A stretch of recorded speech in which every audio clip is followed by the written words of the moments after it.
still mine. I wanna cry sometime. Now I'm sitting here. It's 3 minutes after 6. This is Kenya's biggest conversation beginning now. Day of October 2020. Now that the EPRA revised the price of petroleum products in the middle of the duration that they should have. Right. Are they revising that again? I wonder. You know, they always do this on the 14th so that the new fuel prices take effect on the 15th. But now, just before that, at the beginning of the month, I don't know, KRA did what, I don't know, so they had to revise this, price of petroleum, so things changed. You know, all those things. So Anyway, wait and see. hata mkiuza 10,000 tutaweka gari mafuta. Shauri yenu. Welcome to the show. Nduoko, good morning. Good morning, Eric Latif. You're looking all radiant today. Why, thank you, sir. So yesterday that was purple. Now today this is purple or pink. I didn't wear purple yesterday. It was the day before. It was the other day. Yes. The other day. the other day. The other. It was yesterday of the day before. The other day before. Yes. Okay, so what are the colors? There's a little bit of everything, isn't it? There's aqua, there's mauve, Aqua. there's red. This is indigo. Remember you were looking for it the other day? This one. Not this is aqua. Okay, this is indigo. I can't see where you. Okay. This is indigo. This is aqua. Hey. Okay. Sit you money, huh? Indigo. And aqua. Stay with me. You'll never walk alone. You see, there's what I've realized that anytime we talk about colors, for me it's a learning experience. Because the only color I recognized there was red. Then indigo I've also heard of. Aqua, I know it has to do with water. Mohu? Mauve. M-A-U-V-E.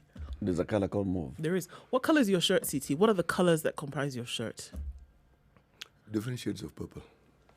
There's no purple there. Those are purple. Those are not browns. Oh, wow. Your shirt is purple. Eric's shirt is purple.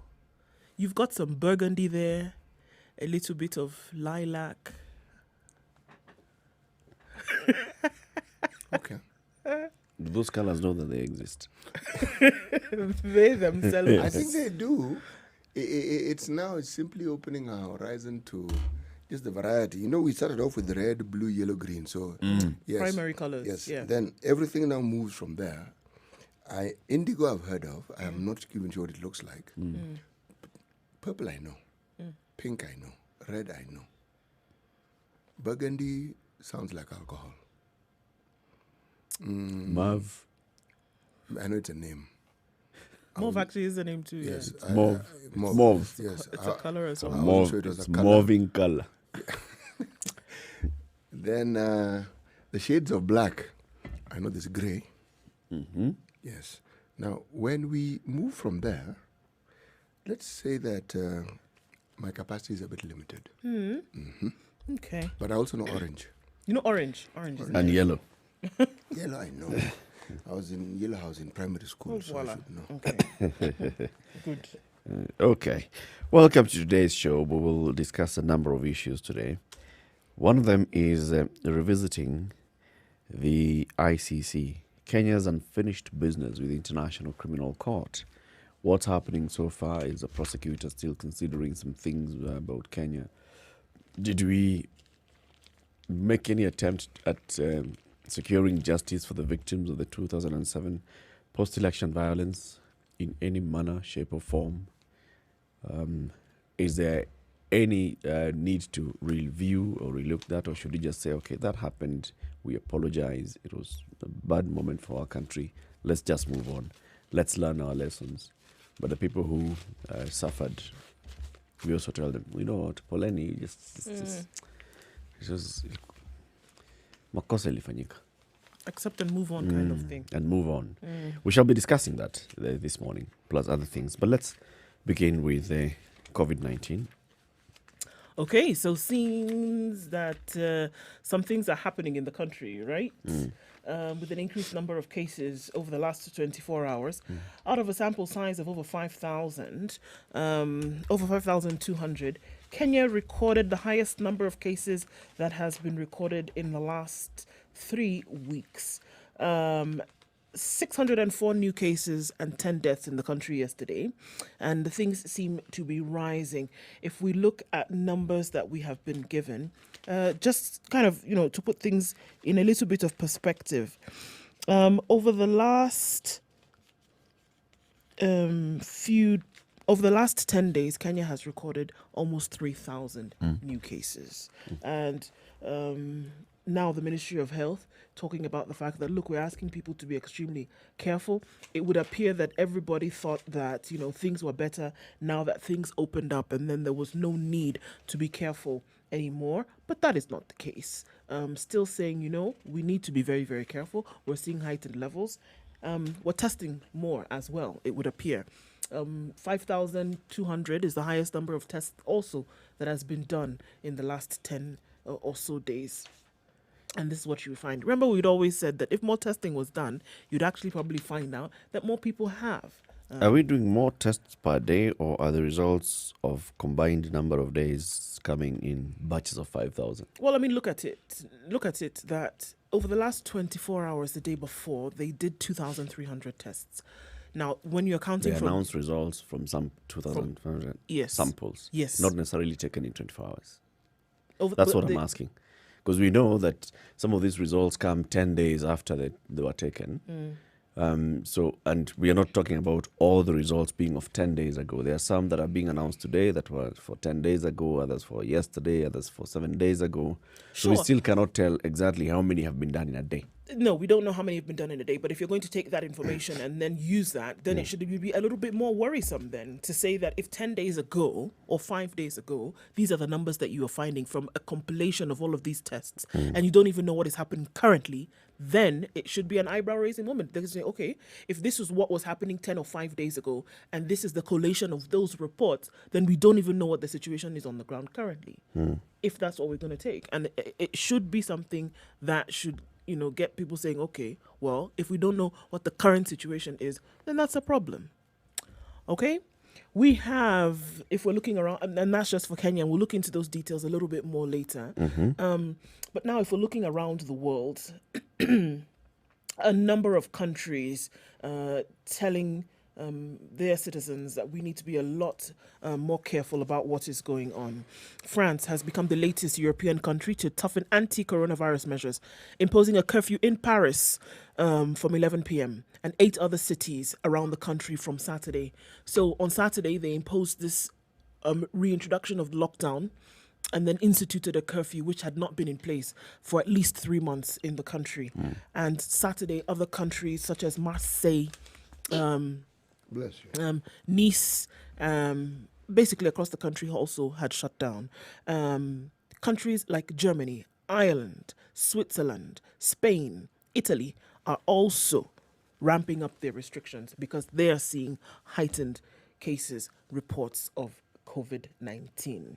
If we look at the cases now in France, just as an example of what they recorded and reported yesterday, France now had 22,591 new cases and 104 deaths yesterday. And these are the reasons why Macron said initially, look, we don't want to go back into lockdown. We don't want to shut down things. But from what we are seeing now, it's like we have to. And this is when this curfew was then imposed. And we're probably going to see other countries following suit with the higher numbers that are being recorded and reported. So this is what's going on around the world. The United States also continuing to rise there. India continuing to rise. Took a beating yesterday as well with 200,000 new cases on the subcontinent. And Brazil also raking it in those high numbers, guys. I mean, what were they looking at yesterday? 26,675 cases with 716 new deaths alone reported yesterday. So, I mean, second wave in some countries, looking at maybe having let the guard down a little bit too soon, a little bit too early, but this is what we're seeing now, and it seems to be the case in quite a number of countries. Seems like it's gonna be a Christmas behind locked doors. Let me ask this question. When you're looking at the numbers of COVID infections in the world, what are our numbers right now? Kenya's numbers? No, world. World numbers. Okay, so around the world, you're looking at almost 40 million, right at 38 million, 38,734,804. Okay. That's the number around the world. And in the US? In the US, 8 million cases, 8,150,000. Okay. So if you actually look at the figure, the number that we have in the world, you could argue that the US is contributing very significantly. Absolutely. As is India. Three countries are contributing almost 50% of the world's cases, and that is US, the USA, India, and Brazil. They're contributing 20 million cases. Okay? And the world has 38 million cases. So just over half of the cases are out of three countries. What I consider scary is the attitude that I see because of the campaign season in the US. There's a complete disregard by the president, his entourage, and the whole spectacle of campaigning has put all these safety measures that people keep talking about around the world into complete disarray. And we are seeing the numbers rising. It's not as though we are seeing this and the numbers are going down, so you can argue and say, but look. The numbers are going down. No, the numbers are not going down. Exactly. The numbers are actually shooting up. I'm saying this because here in this country, there is talk that COVID has ended. And that is false. It is not true. It's not true, and it's a dangerous stance to take, actually. It's deadly. And it's being propagated, and people believe it. I was talking to some people back in the rural areas. I spoke to people in the Kakamega area, some in Bungoma, some in Kisumu. Even as children have gone back to school, what many schools have tried to do is ensure that there is water. Masks. None. People don't wear masks. People don't wear masks when they're in public transport. People simply don't wear masks. And if you ask me, I think people cannot afford masks. But that's not the only story. It's coupled with people have gotten to a point where they don't really seem to care. Because when they look at the options, what options do they have? What options do they have? Because, these children going back to school, it's good that children go back to school, but more pressure has been piled on the citizenry. And this is a sort of pressure you can't actually run away from. And even you'll find that there's still debates going on between schools and parents. Still, I mean, the debates are still raging in terms of how can we do this? There are parents whom I spoke to who have refused to take their children to school until they know for sure what the school has done. Yes, and not one or two. And what are they doing? Would you say that these parents who are saying we want to see what the school has done, if you actually look at how their families are, they are really taking these measures to heart? I believe they are. Because I asked the question and said, okay, are you children are not playing around and mixing with their neighborhood children, I asked those questions, and they said that the thing that they've understood is the safety of their homes, because it is a controlled environment and they can determine what happens. Said, why they're worried about school is, one, they're reading what is happening in the country, and they're thinking of all these other children coming to school together, and they do not know what sort of circumstances these children were in before they came to school. They know their own setup. And they're saying, no, it's too dangerous an experiment for them to have. They'd rather their children just stay at home. Okay. Until this matter is sorted out. They'd rather the children stay at home. I hope those children are not playing with the neighborhood children and that these parents are not then mingling out. And I can't say I know the response to that, but what I do know is that for children to play with other children, it means that there are more children at home. Yeah. But others may be at home, others may have gone back to school. Yes. All right, 18 minutes after 6. It's Kenya's biggest conversation, the Situation Room. Let's take a break to see what's happening in the skies, and then we will look at today's proverb and the big headlines. Good morning.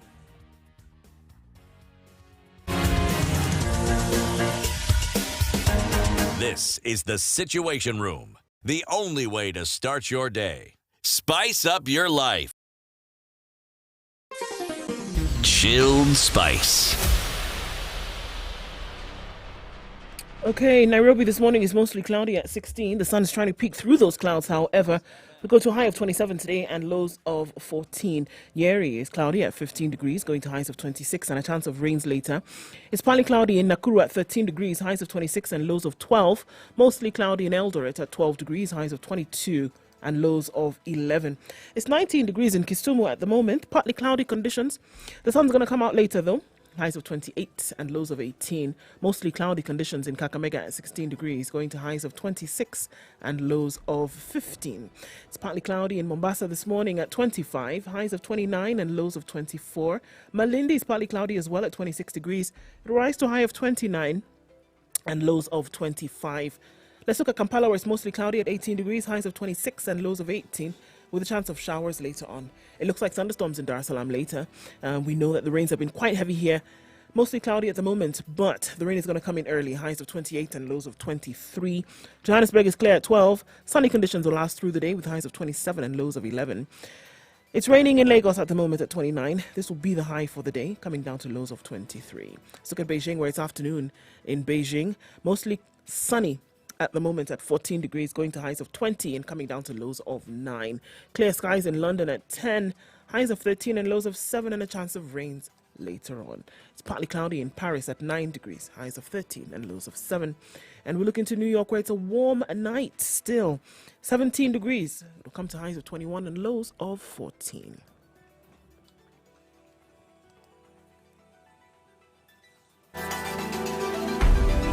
Spice FM. Spice up your life. Mature, intelligent talk every morning. Spice up yourself.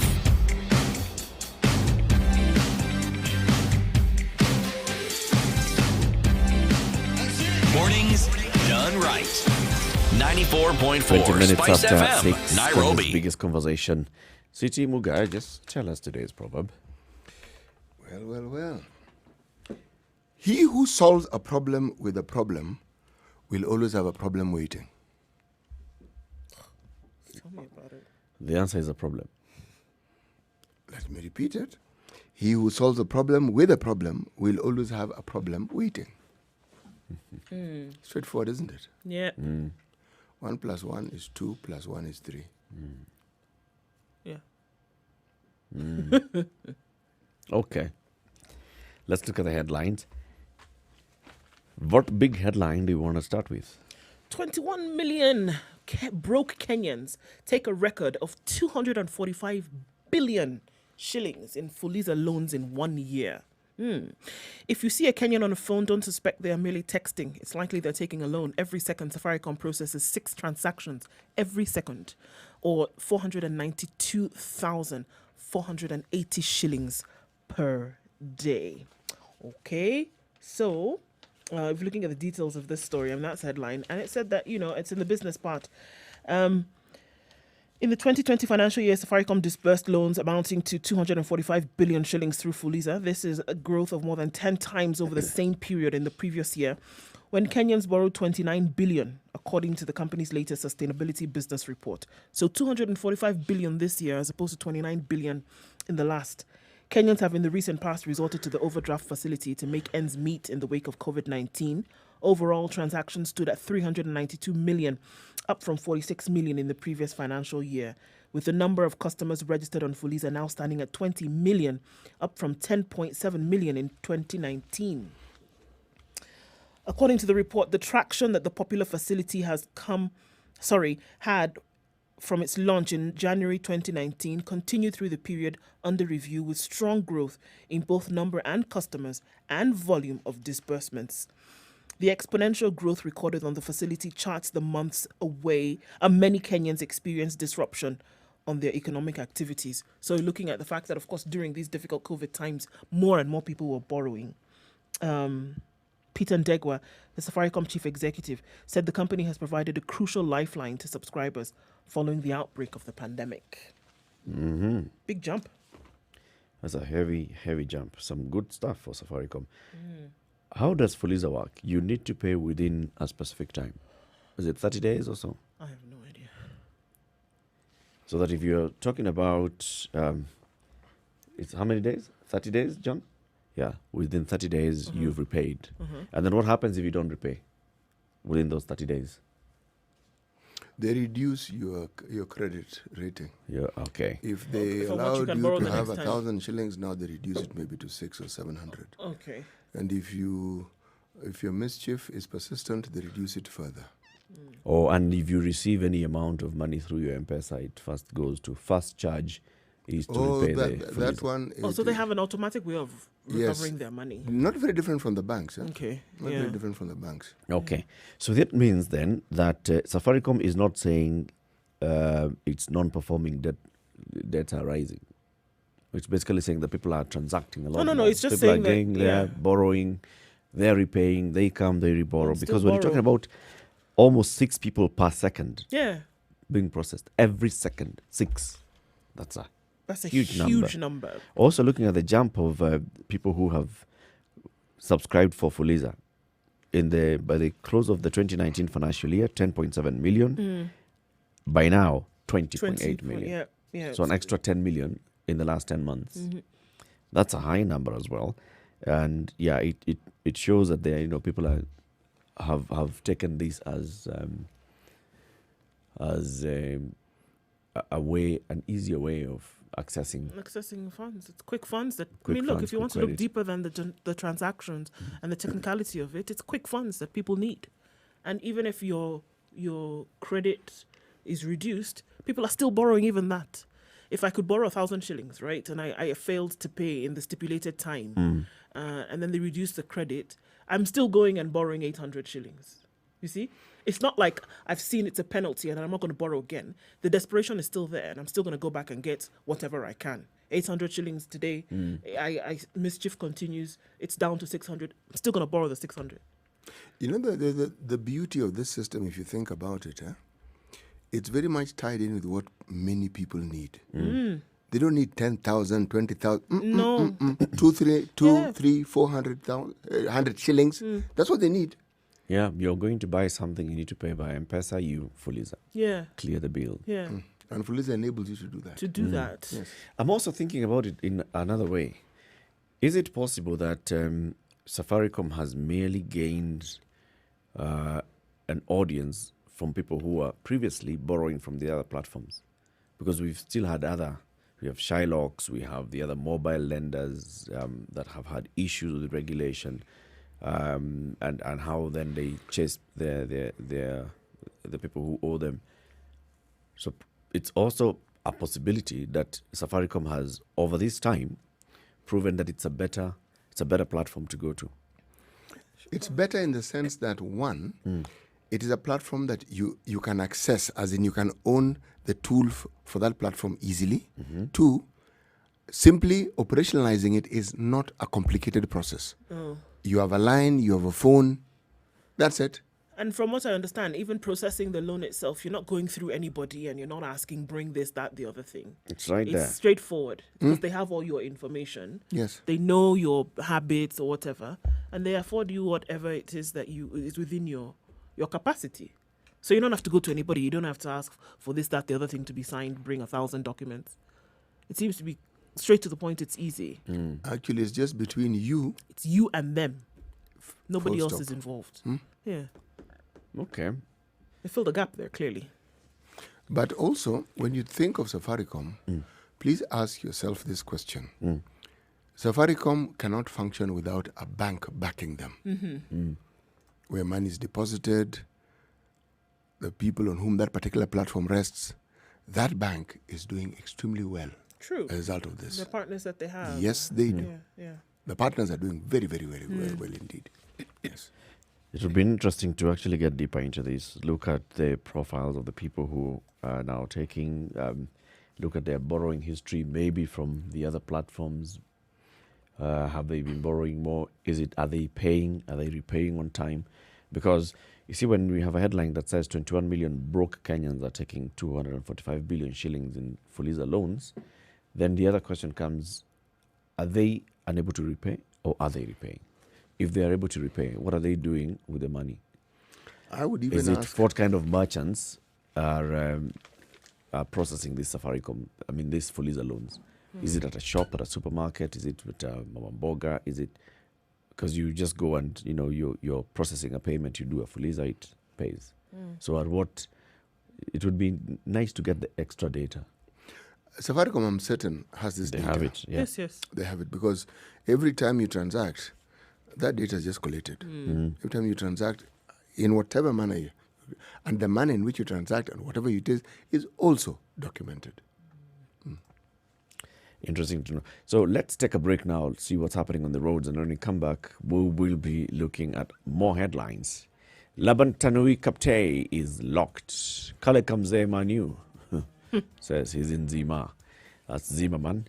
Good morning, folks, from Masinga Dam today. This is Lawrence Carrier, our everyday listener, and also Collins Kimtaik is listening in.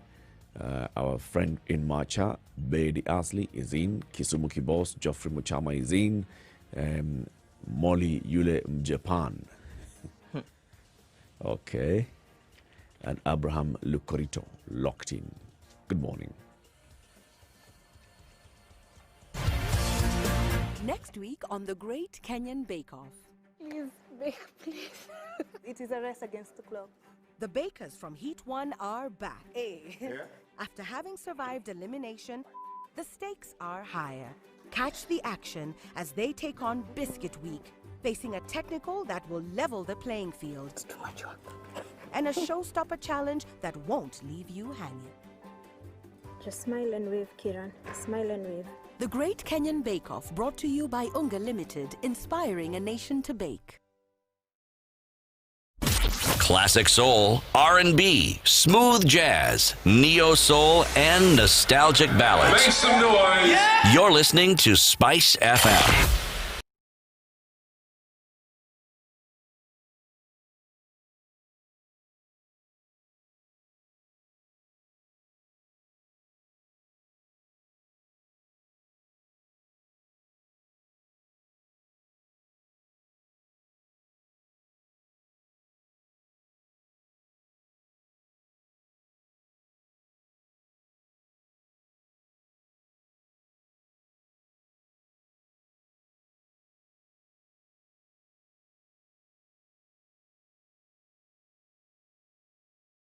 Next week on The Great Kenyan Bake Off. Please, bake, please. It is a race against the clock. The bakers from Heat 1 are back. After having survived elimination, the stakes are higher.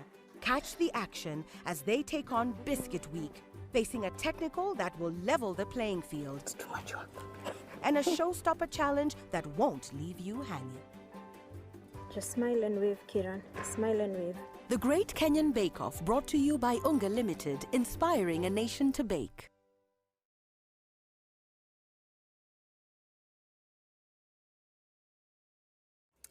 Okay, so unfortunately, this morning, traffic has already begun on Mombasa Road, and we're just going to tell it as it is, right? There's a trailer that's occupying half the outer lane just before the exit at the airport to town. So, seeing as everybody is going to town, this trailer being where it is obstructing traffic. And so now the traffic is backed all the way to the SGR. Forget the other traffic that is behind all these folks. The trailer is waiting for the gates of a particular warehouse to be opened. And this is why there's all that traffic behind you. One trailer, should it move, then maybe we will get this traffic moving. Okay, so that's what's happening in front of you, in case you're wondering. Just giving you that information. So just be patient, just a little bit. Hopefully that will move. The traffic is already building up, and it's building up all the way through to the Nyayo Stadium roundabout. Huru Highway already is bumper to bumper, even now at 6:30. So we're going to have to keep an eye on this one. It looks like it's going to be a very, very busy Thursday.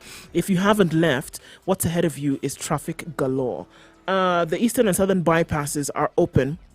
However, not too much of a problem here. We're going to keep an eye on Thika Road. It's building up. Kiambu Road already is jam-packed. And this is what it's looking like. A busy Thursday already. So this one is going to need eyes open and wits about. Spice FMKE, let us know if you're stuck somewhere or if you find an alternate route, or text us on 40127.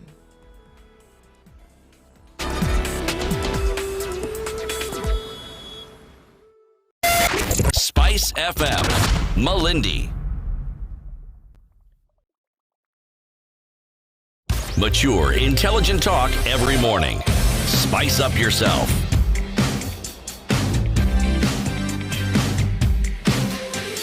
Twenty-seven minutes to 7. Let's continue with looking at the headlines. So, legal experts are saying that, yes, we need to review the Constitution, but please keep politicians away from this process. This was in an online discussion on whether the 2010 Constitution is serving its purpose. And discussants were in agreement that the country's supreme law has gaps that must be addressed. The panelists, former Attorney General Professor Gedo Muigai, Professor P.L.O. Lumumba, and Nancy Baraza, the former Deputy Chief Justice, said that the Constitution has excesses that need trimming. For Professor Muigai, for example, he's saying, let's look at representation. We have very many overlapping and replicated roles. We have so many constituencies. We have so many seats in the Senate representing the same people. So many seats called woman rep representing the same people. Very many replicated roles. Maybe we just need to review that. He says, we wrote this constitution without thinking of how we would finance it. If you look at Parliament, its size and number of commissions are unnecessary and expensive. Counties are a reproduction of the national government. You have leader of majority, minority leader. We even nominate members to meet the gender rule. We have a wasteful constitution. Who said this? Professor Gedo Muigai. Okay. And where was he when this thing was being promulgated? He was an advisor to the COE. And he didn't know this. He didn't take this matter forward at that point. You realize things as you implement them. 10 years. Surely, duplication doesn't require a certain profound or a certain depth of renewed understanding. Duplicate is double, okay? The truth is that with the devolution, we were going to double these things. Now, what I don't understand is where is the harm? Because if you are actually going to devolve power genuinely, it means the very positions that you have at the national level, at some level, has to be duplicated at the county level. Yeah. It is understandable. It's like saying... But do you have those? Must you have those numbers? Must you have 290 constituencies? Yes. What did we lack? What is the difference between the representation of the people now and the representation of the people in 2008, for instance? We had 210 constituencies 11 years ago. We have 290 constituencies now. Let's stop and ask ourselves, at what point do we review the number of constituencies or these constituency boundaries? It's usually after 10 years? We are only reviewing the boundaries. The Constitution has set that number. It's 290. All right. The only thing that happens in the 10 years when IEBC is just looking at, so this constituency called Nyeri Town, where does it cross this river or does it come before the river? That's it. All right. Let's go back to the very thing I'm saying. Who decided 290 was the right number? Politicians participated very much in that. Precisely. Precisely. Were they acting outside the boundaries of their roles? The answer is no. Yeah. But it's set. We can't go beyond it, isn't it? Yes. Unless there's an amendment to our Constitution. Which is the argument now that these guys are saying. Now, if we review the Constitution, let's look at it. The issue of representation. So you have 290 plus an extra 45. All right? So every person is represented by 2 people at least. Yes. In the National Assembly. Good thing. Right? So is that serving us any better than if we had less? Can we reduce that? If we reduce that, would it reduce the cost of running our government? So are we complaining about the numbers or are we going to complaining about the numbers vis-a-vis the cost? We're complaining about the whole thing. The cost versus over-representation. Is there such a thing as over-representation? Can we have a linear representation that then works? Must you have 290, must you have 300 and something seats in Parliament? Professor Lumumba goes ahead and talks about, and remember when we interviewed him, he was harping on the same point. Why must we have 47 counties? Why did we get to the point of 47 counties? The initial proposal in the Boma's draft was 14 devolved units. Right now, the issue of BBI is talking about some regional governments above the 47 counties. Can we have fewer counties? That's the argument that he's raising. Can we work on ensuring that these counties have viable commercial interests, have viable commercial direction, so that they can actually generate money? All the discussions boil down to, we don't have money to support this. There are too many. They're costing us. And those who can churn up the numbers will probably ask, okay, let's look at the cost of these entities that we have. And then let us look at some other cost that we have. The one cost that is understood because it keeps coming up, and the Auditor General keeps bringing it up, is the amount of money that we lose through unscrupulous means. Okay? Now, which is more expensive? And remember, these numbers also increase these other numbers. Right. Yep. They are a factor. The fact that you have 47 loopholes, it means that you have a higher there'll be chance more of functioning losing. loopholes, and there'll be more opportunities for hemorrhaging, isn't it? Yeah. Yes. But have we ever addressed this one thing that keeps coming up? Counties do not seem willing, able to generate sufficient monies to even run their own affairs. Which should be the thing. I mean, look, if we're going to be clear, it is that there should be some kind of at least adequate income generation at the county level. There should be things that you should be able to do per county that will then, so that whenever the state then does send money to you, it is complementary. And not that if the state doesn't send money to you, like we've been seeing now, you're crippled. You can't do anything. But you see, the you state, can't operate. when the state is sending money to you, it's not that the state has gone and gotten money from from Arusha and brought it. It is money that has been generated in that same county. It's looking at, so in Nairobi, how many people are paying taxes and levies and fees. So what is the Nairobi County collecting? What is the national government collecting? You'll find that it's the same people who are paying the same taxes. It is the So same people. you've paid a parking fee to the Nairobi County, but you've paid income tax to the national government. And then you've paid land rates. And then you've paid land rates to Nairobi County. So even if you say that Nairobi County should be able to generate more, remember it has a limited number of functions.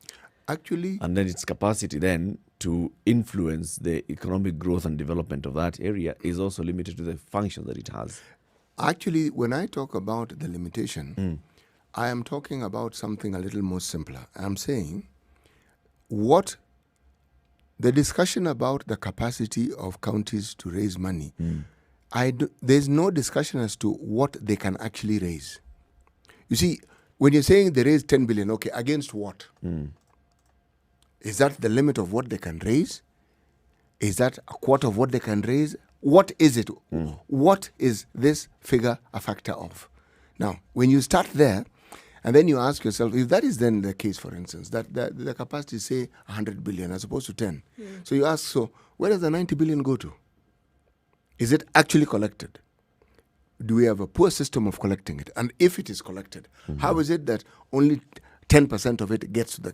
Now, in my opinion, counties have the resources. The problem arises in this process and the means by which they actually collect and collate the monies that are within their boundaries. That's where the problem arises. What is collected and what the county then receives, two different things. Right. Two completely different things. And so long as that particular loophole is not closed, this discussion will just continue going. Our children will have it, our grandchildren will have it. It'll just continue. And with such a problem, the continuum is not going to be a betterment, so to speak. The situation will actually get worse. We'll be talking about infinitely worse things. Yeah. Okay. So the Malindi MP Aisha Jumwa is now facing murder charges after the Director of Public Prosecutions approved charges against the MP. And it's a dramatic escalation for the legislator who's already on trial for corruption. Reports indicated last evening that Jumwa was required to surrender to the High Court in Mombasa immediately following the approval of the charges. When she was charged with graft on August 31st, Jumwa told journalists that she was aware the prosecution had approved the murder charges in respect to the October violence during a ward by-election in Ganda where a man was shot dead. So it's just raining and pouring for the Malindi MP. Yep. When it rains, it pours, Yep. is what it would seem. Yep. Okay, so the KNEC has blocked the transfer of candidates, and it's being described as a storm. The Kenya National Examination Council has ruled out the change of examination centres for the 1.9 million KCPE and KCSC candidates. This all in line with what's happening education-wise, and it's termed as a blow. This as it emerged that many parents were transferring their children from boarding and private institutions to low-cost schools with manageable fees. Some parents have also transferred their children from schools they deem as congested to institutions with fewer learners to beat the social distancing challenge in containing the spread of COVID-19. KNEC says the registration process of candidates was complete, data validated, and candidates would have to sit the examination in their registered centres to avoid confusion. The reopening of public and private schools schedule says the 2020 KCPE candidates will sit exams starting March 22 next year. The 3-day examination will end on the 24th, just a day to the start of the KCSE exams that will last 3 weeks and 3 days. Marking of the 2 national exams will be spread between the 19th of April and the 7th of May. So if you had registered in a previous centre and then you changed the school, you cannot change your centre according to the Examinations Council. So it looks like a storm in the proverbial teacup. So big what deal is this the month. justification? I'm not getting the justification. They're for saying NEC. that the data has been the justification for you not being allowed to change your center. According to them, that all the data has already been collected. Everything has been validated, and if they were going to now go into a process of changing centers, it would bring about confusion. As though there is no confusion already in this sector. With our examination system, by the time we get to March, the latest time that this thing can change in a normal year is probably May, but special circumstances. That's when you can make changes. In May for a November exam? Yes. Okay. Latest. Okay. But what this also means is this, and when we say emergency, it means there was a something that is truly an emergency. But usually, fees for exams are paid when you are in Form 3. If you are in the primary school, it's in Standard 7. So that by the time you actually get into, and many schools, what they do is, it's included in the fees. So this business of us chasing you or the school chasing you to pay, Not gonna happen. doesn't happen. It's part and parcel of the fees. It's not a separate amount. So it is actually paid. Now, once that registration is done, remember it's done countrywide. I can understand the argument. Now, changing this becomes a bit tricky. Isn't it? Why? Why? I didn't say it is impossible. I just said it is tricky. So this is what... It's only tricky if these guys are just being too rigid. Given another See, example... the exam is happening in May, next year. Okay, let's start. First of all, the schools that have taken on these new students have to report because you have to give that data. That's fine. Then you've got to go to the database and say, okay, you know where the students are from, and all you do is change the centers, isn't it? Now, when you've set your mind to actually moving forward, you're now being asked to sit back, alterations. That's where the issue comes in. It is not that it is impossible.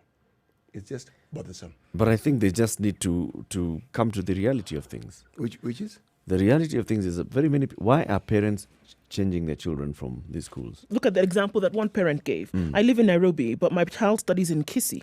I want to enroll her in a cheaper day school because I can no longer afford the high fees. There you go. There it is.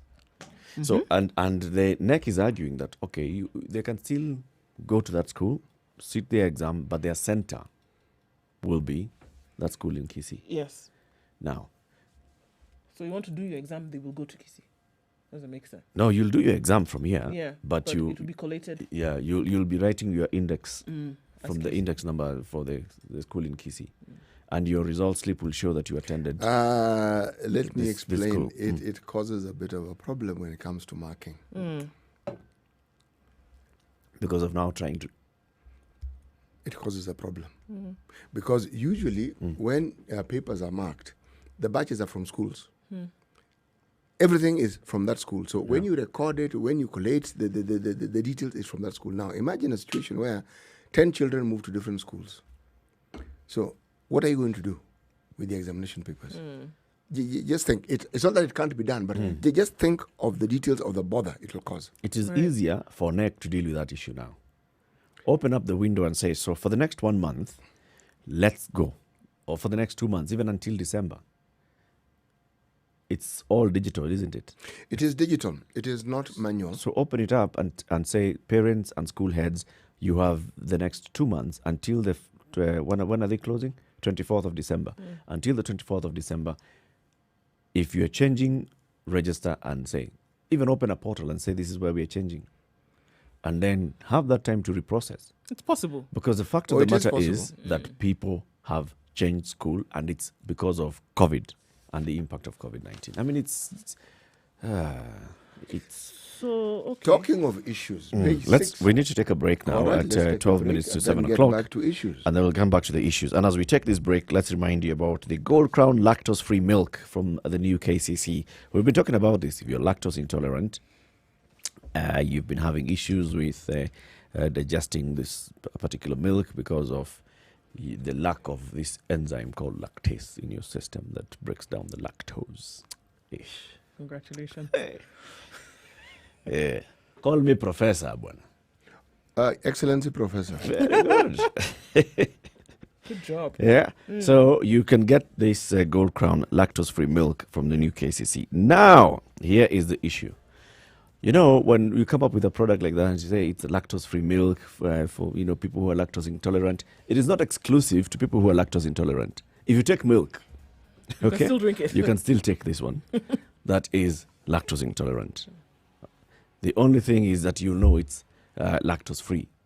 Okay? So it's not exclusive to only people who are lactose intolerant. So you can buy this milk if one member of your family is lactose intolerant and everybody else is fine. You don't have to buy two different milks. Just buy this one and it's fine. All right? So today we are giving 2 gift hampers from the new KCC. And the question that we are asking is, what's the color of the packets of this Gold Crown lactose-free milk? Was the color of the packet of the Gold Crown lactose-free milk from new KCC. Spice FM KE on Facebook, Spice FM KE on Twitter. Is our man Amadioto in today? He is going to help us pick the winners from today. 2 lucky winners are going to walk away with the KCC gift hamper. Spice FM, Malindi.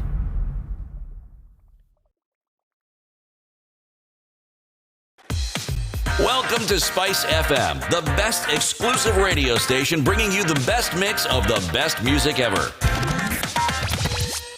Mature, intelligent talk every morning. Spice up yourself.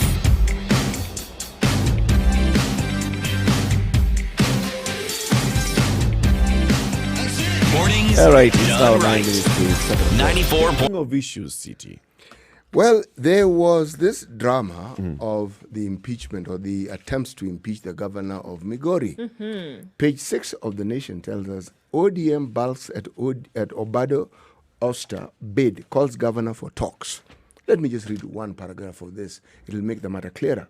The Orange Democratic Party has invited embattled Migori governor Okoth Obado for talks at Chungwa House today, in what insiders say could mark the end of his impeachment bid.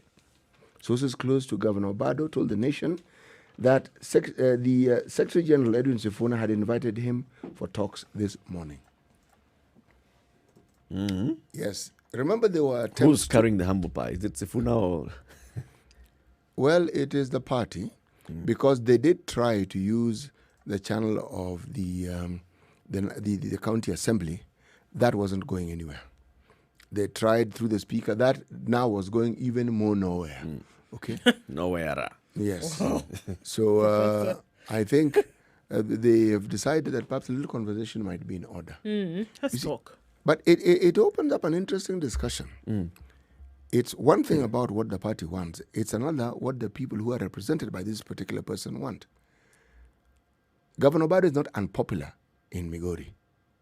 He may be unpopular with some individuals in his party, but in Migori, he's clearly not unpopular. Because if the ODM party, and most of the people who are county assembly members are members of the ODM party, if the party could not whip the body of the assembly to actually do their bidding, what does that tell you? Because they've been trying it.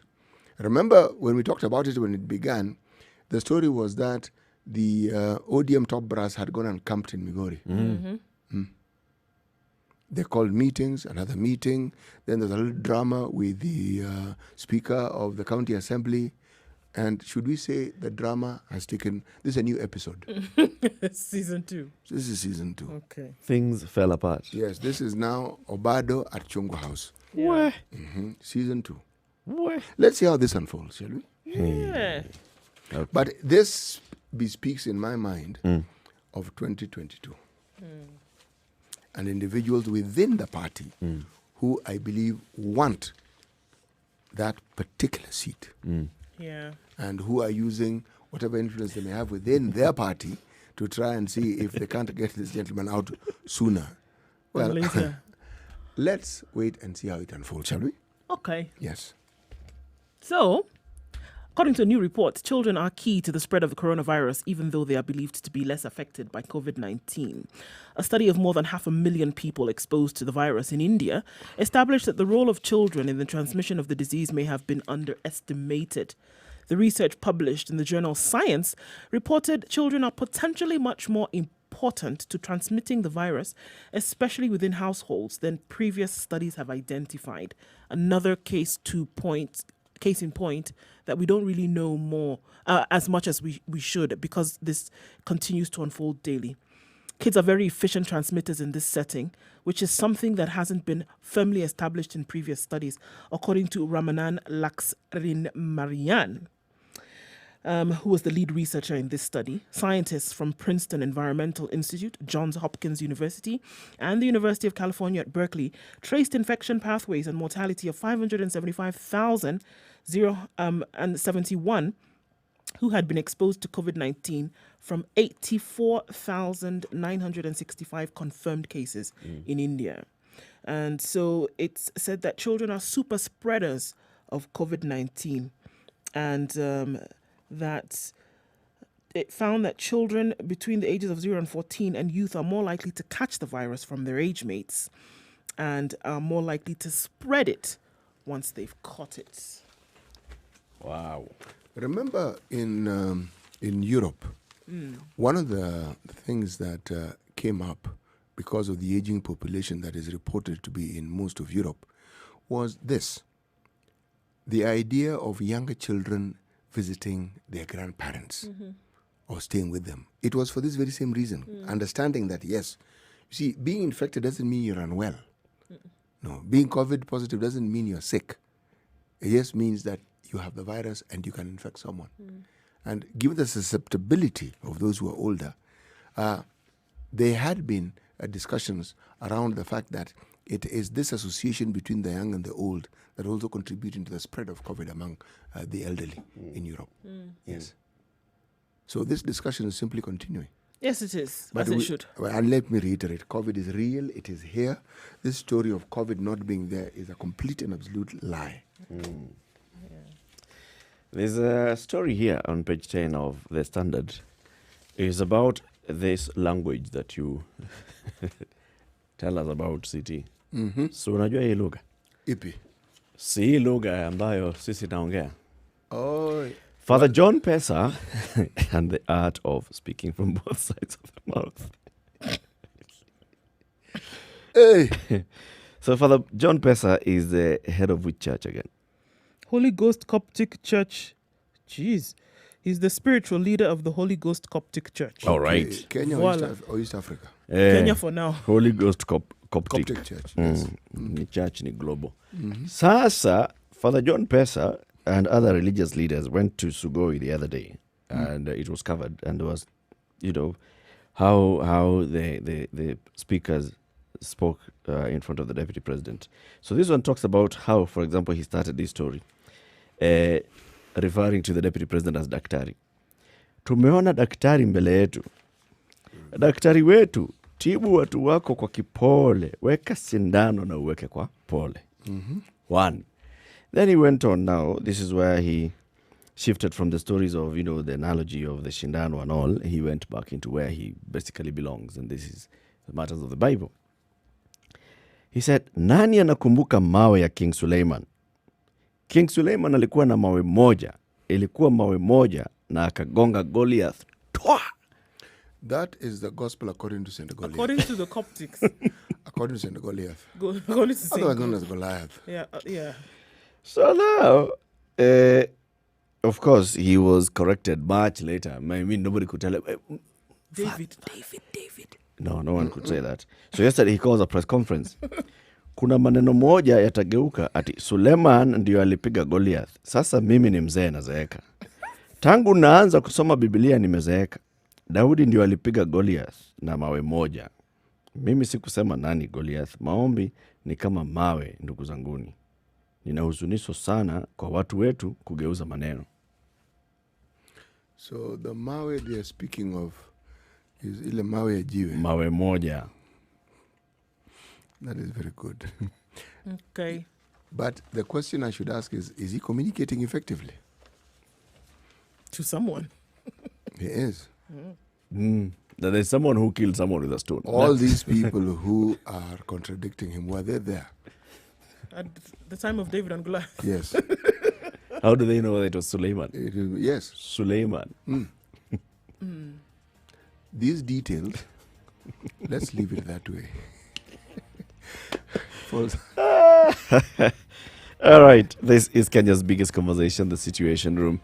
Broadcasting from Nairobi to Mombasa, Kisumu, Nakuru, Eldoret, Nyeri, Malindi, and online, www.spicefm.co.ke and SpiceFMKE on YouTube, Facebook, and Twitter. For the next 2 hours, from 7 to 9, we'll also be live on KTN Home. Good morning. It's now 7 o'clock.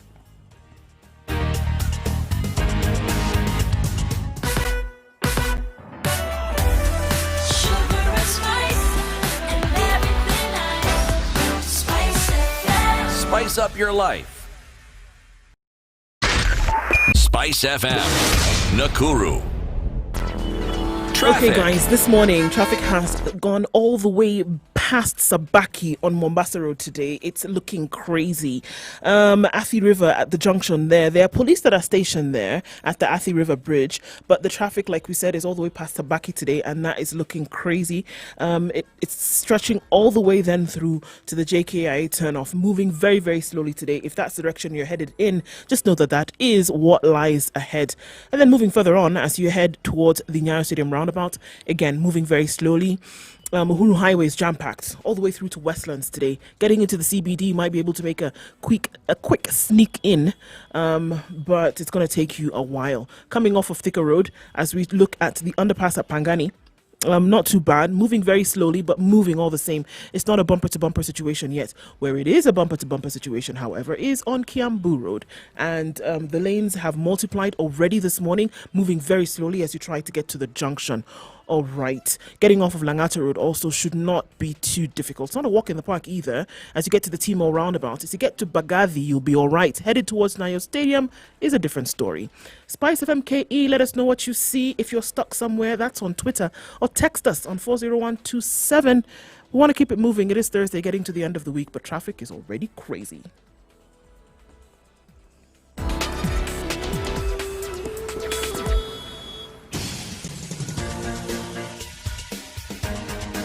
This is The Situation Room, the home of hard-hitting political commentary and penetrating insights about the state of the nation. This is a talk radio experience like no other. The Situation Room, a place for hard truths, debates, and elevated conversations. The Situation Room, witty, political, engaging, deep, controversial. In the room, we have C.T. Muga, researcher, academic, seasoned political observer, a fountain of wisdom in these politically uncertain times. Ndu Oko, Nigerian by birth, Kenyan by choice, communications expert, Pan-Africanist, a truth seeker and believer in people power, and Eric Latin, agent provocateur, the man in the chair, seasoned journalist, news hound, a man who believes in punching up, not down.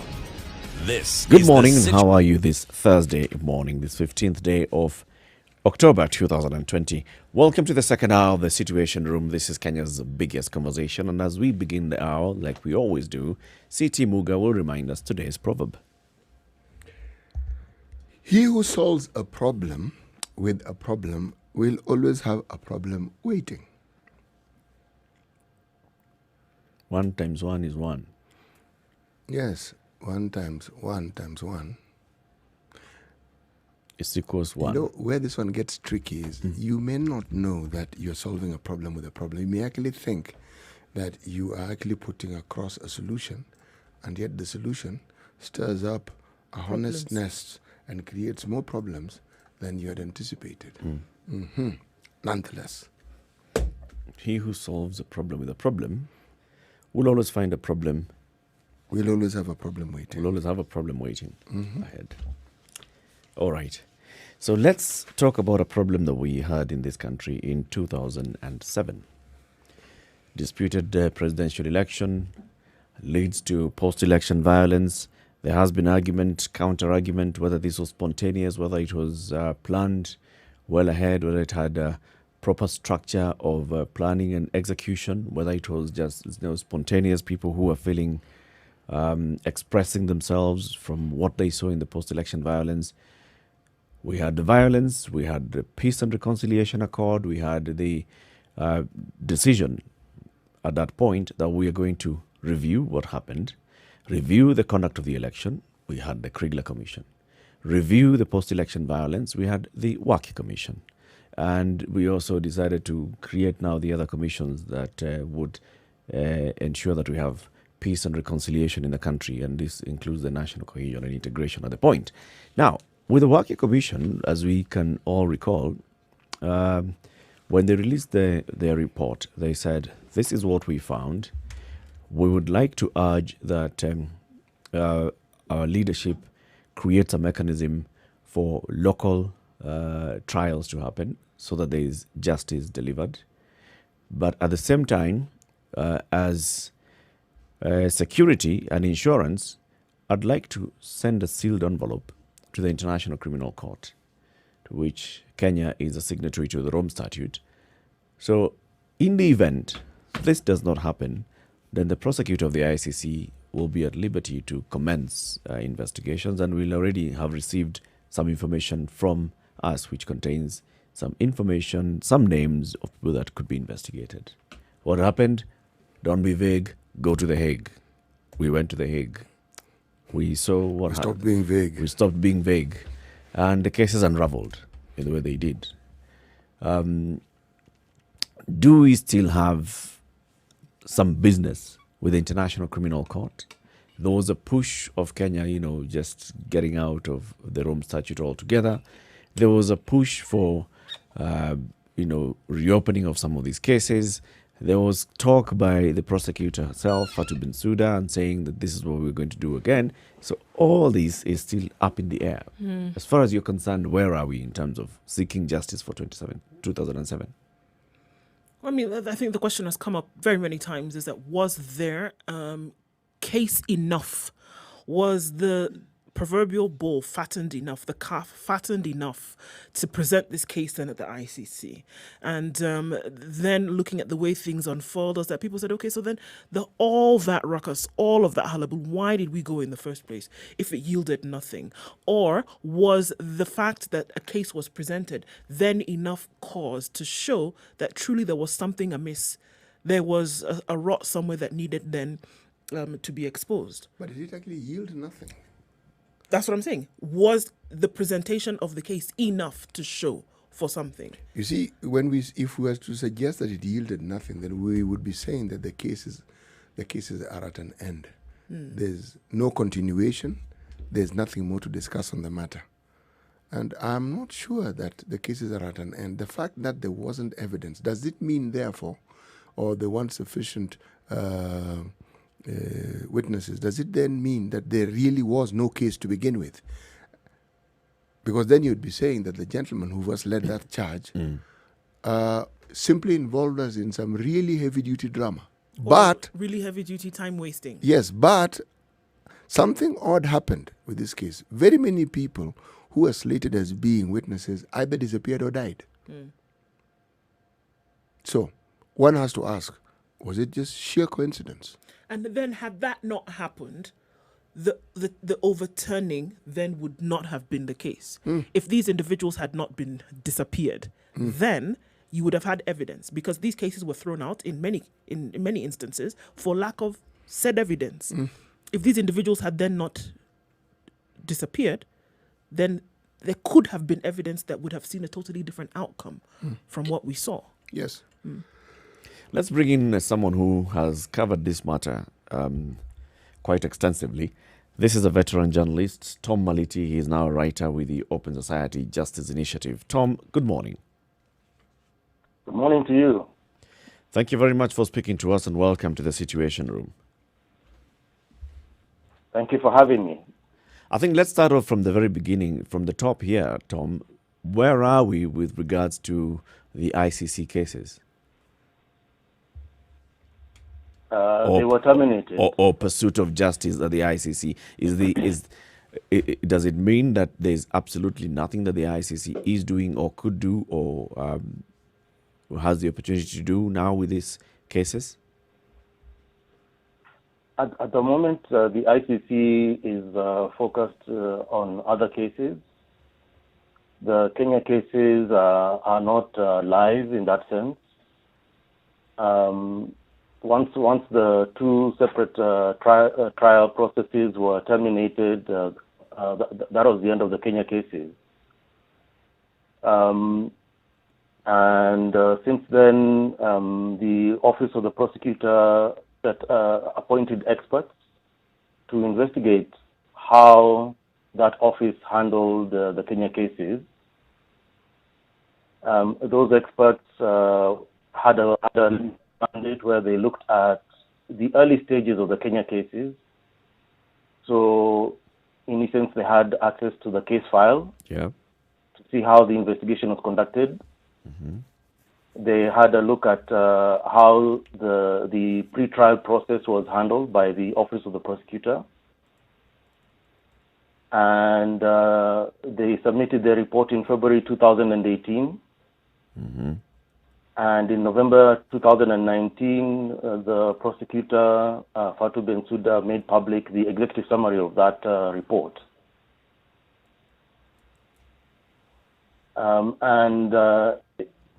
essence, what the external experts, as they're called, because these are individuals who are not employees of the Office of the Prosecutor. Some of them may have been former employees, but they're in essence prosecutors with international criminal law experience.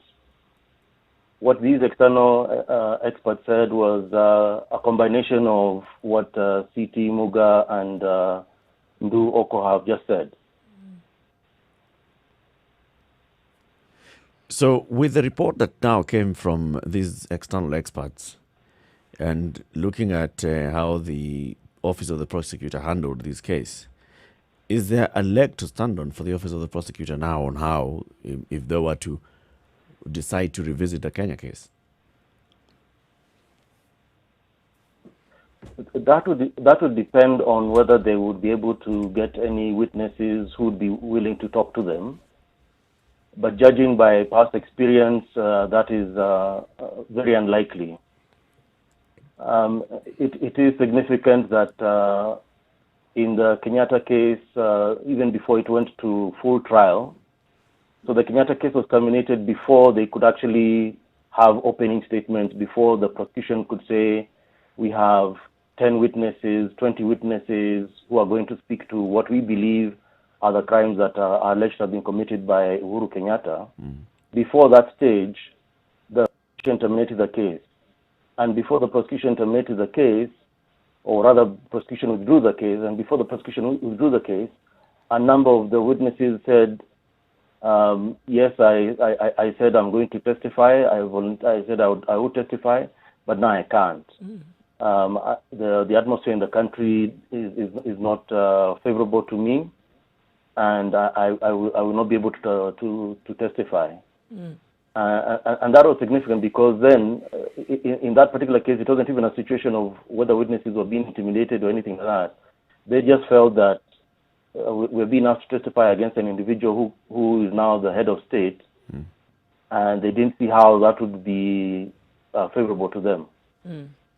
It wouldn't be the first time that something like this has happened. I mean, not just in Kenya. I mean, looking at witnesses around the world who may have been called in to perform a similar duty, and for fear of what would be happening back home in their country, then would say they didn't want to participate. How would that have been mitigated? In other cases, how would they have been helped in terms of protections? It's a challenge because the one weakness of the ICC system is that the ICC is dependent on the cooperation of states. What this means is, for instance, if the ICC has identified a witness to testify in a particular case, or let me put it this way, once the Office of Prosecutor has identified a particular witness to testify in a particular case, and then they find that this witness needs to be protected and may be moved either in the country that they're living in or to another country, then they have to work with the existing authorities and the existing agencies. The ICC does not have its own witness protection program, in the sense that it has the legal instruments to be able to move a witness from country A to country B, and in country B, perhaps give that witness a separate identity and things like that. It has to do that with the say-so of the different countries, or of the particular country where this witness is going to be relocated to. And then the other challenge is the individual themselves. It's one thing to talk about a witness protection program, but a witness must adhere to whatever restrictions they may be required to adhere to in the witness protection program. So, to give you an example, in the Ruto and Sang case at the ICC, one witness who was testifying said, look, I kept on talking to my handler and said, I have a farm. There's a farm worker who has been with me for many years. And I need that person taken care of. I need to be reassured that that person, as much as I have now been, I am now under protection, and therefore I cannot contact that individual. I need to be reassured that this person who has been with me for a significant period of time is taken care of. And he said he communicated with the handler for a month or more, didn't get any feedback.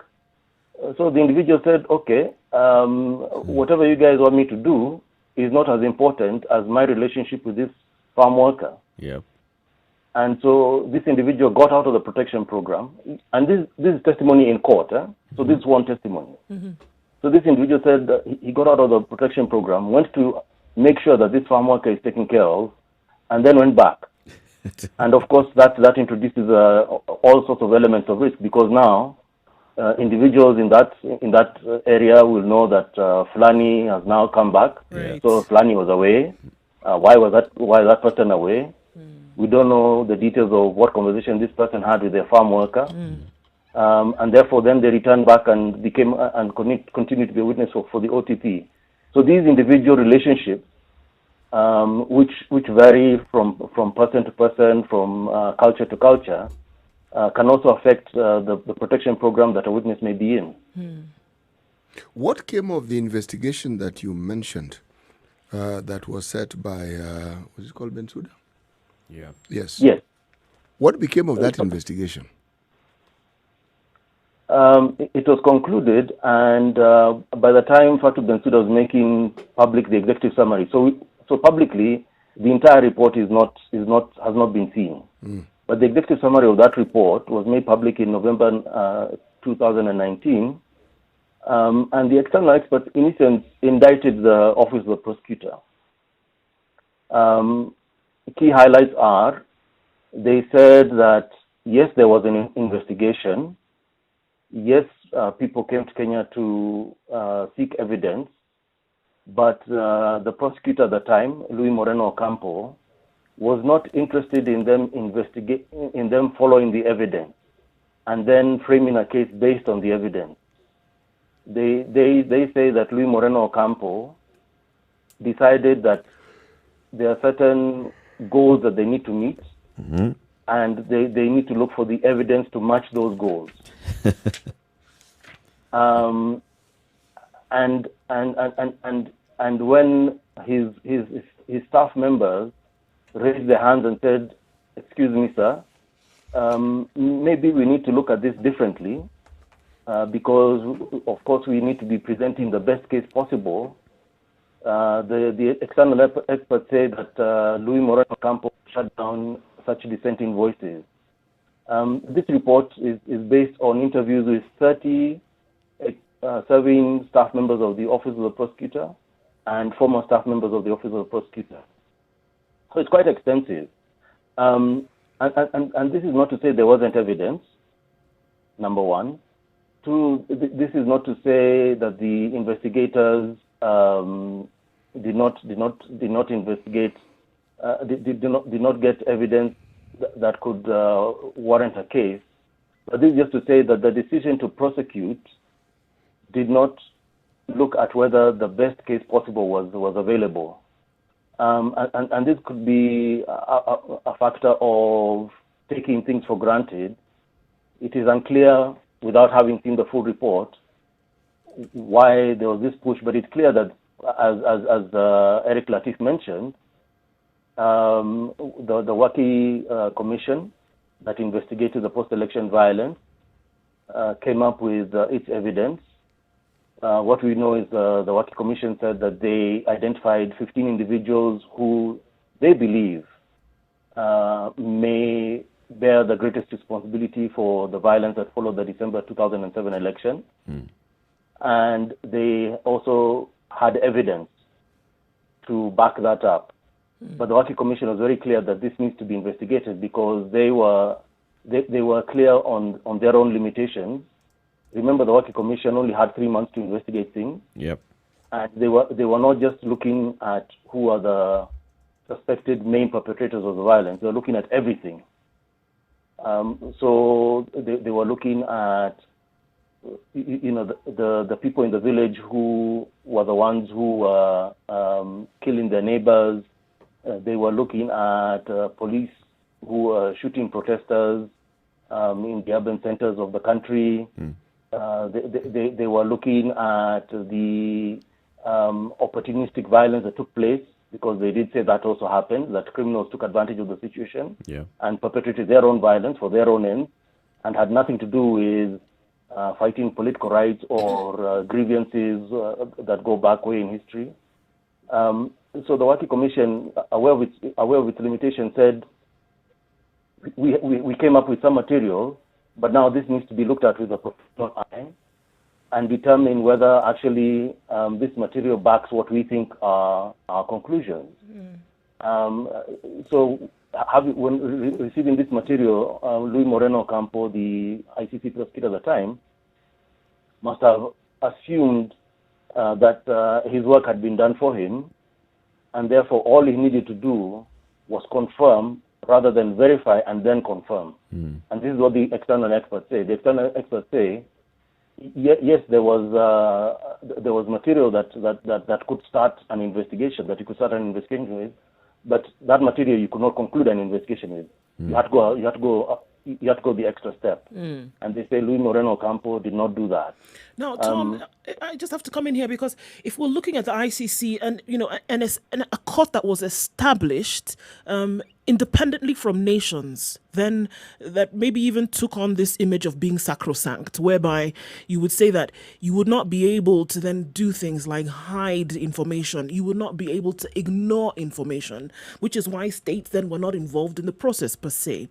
So if all of this came to the ICC and then you have a prosecutor who is being said that maybe he wasn't really interested in going the extra mile, then you have to ask yourself the question, then what is the point?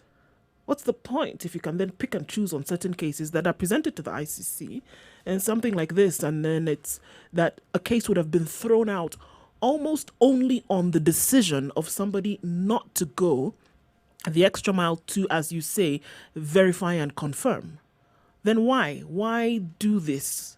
Why go through all of this if at the end of the day it comes down to the willingness of one individual or a decision, which are some of the things that you're running away from in the first place when you go to the ICC? Well, the short answer to your question is that the ICC is a court of last resort.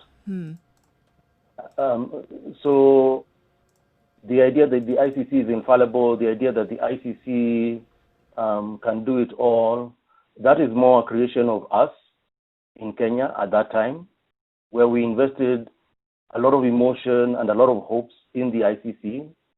In essence, our expectations of what the ICC could do was extremely high, especially when the 6 individuals were announced as suspects in the case. And then I guess the failing there on the part of the ICC was not being able to manage those expectations, especially on the part of the prosecutor, not being able to manage those expectations well. I think the judges, when they had opportunities to speak and talk about particular stages of the case, the judges did take time to manage expectations, to get people to understand that this is a legal process and that legal processes can take time, number one, and that legal processes can have different outcomes. It's not just one outcome in a legal process.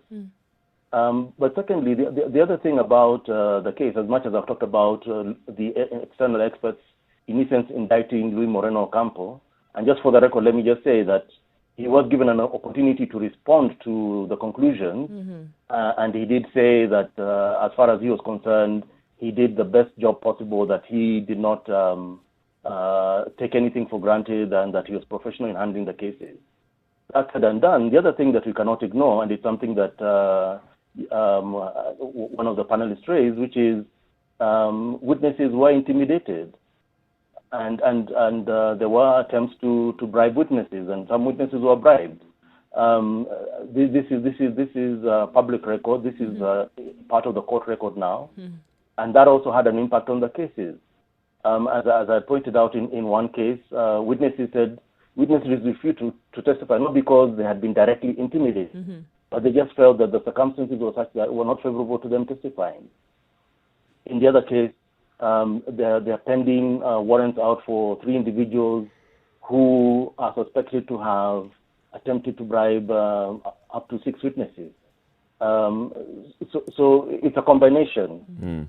A blinkered prosecutor, but also witnesses who may have had information and were compromised in one way or another. Time for us to take a break now. We're speaking with Tom Maliti. He's a veteran journalist. He's a writer with the Open Society Justice Initiative. Looking at the unfinished business, we're saying the unfinished business with the ICC, but also the unfinished business in the pursuit of justice for the victims of the 2007 post-election violence. Where is that justice so far? Where do we have to go? 26 minutes after 7. The conversation continues on Spice FM on KTN Home. Time for a break. We'll be back shortly. This is the Situation Room, the only way to start your day. Spice up your life. Spice FM, Nakuru.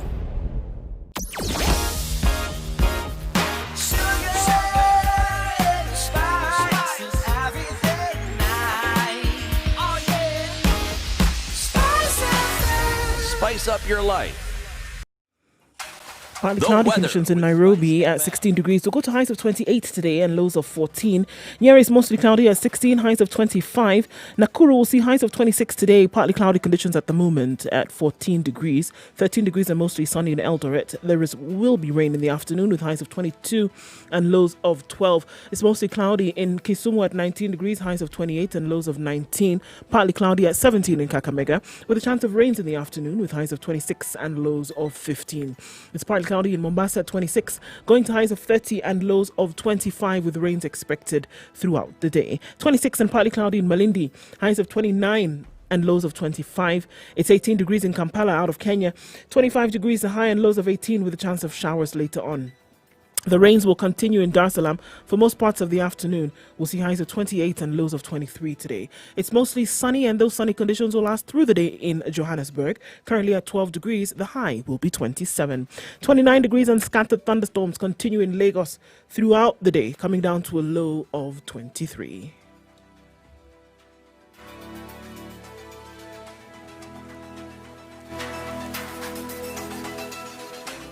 Are you ready? Okay. Spice FM. The jam starts at the Garden City on Thika Road today, and it's moving very, very slowly as you try to approach the CBD. You'll get stuck right around the Utali Drift and then further ahead at the Pangani Underpass. That'll take you some time to get through. And then as you get to Ngara, it's also chock-a-blocked. Bumper-to-bumper situation as you try to get into the CBD via the overpass at the Globe Cinema. Okay, so that's what we're looking at now. The trailer that was causing drama on Mombasa Road that caused traffic all the way from Sabaki has moved and has entered into the compound where it was seeking entry, and so you can move ahead. However, the traffic that backed up because of this is causing problems on Mombasa Road, and it's still a bumper-to-bumper situation. That's what we're facing now. Jogo Road is also piling up as you approach the City Stadium roundabout. Talk to us, Spice FMKE on Twitter. Text us 40127. You're stuck somewhere, or find a good route where nobody knows about. Tell us.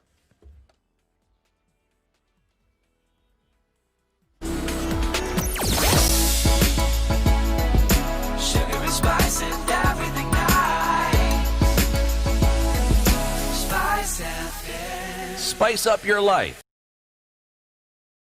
Mature, intelligent talk every morning. Spice up yourself.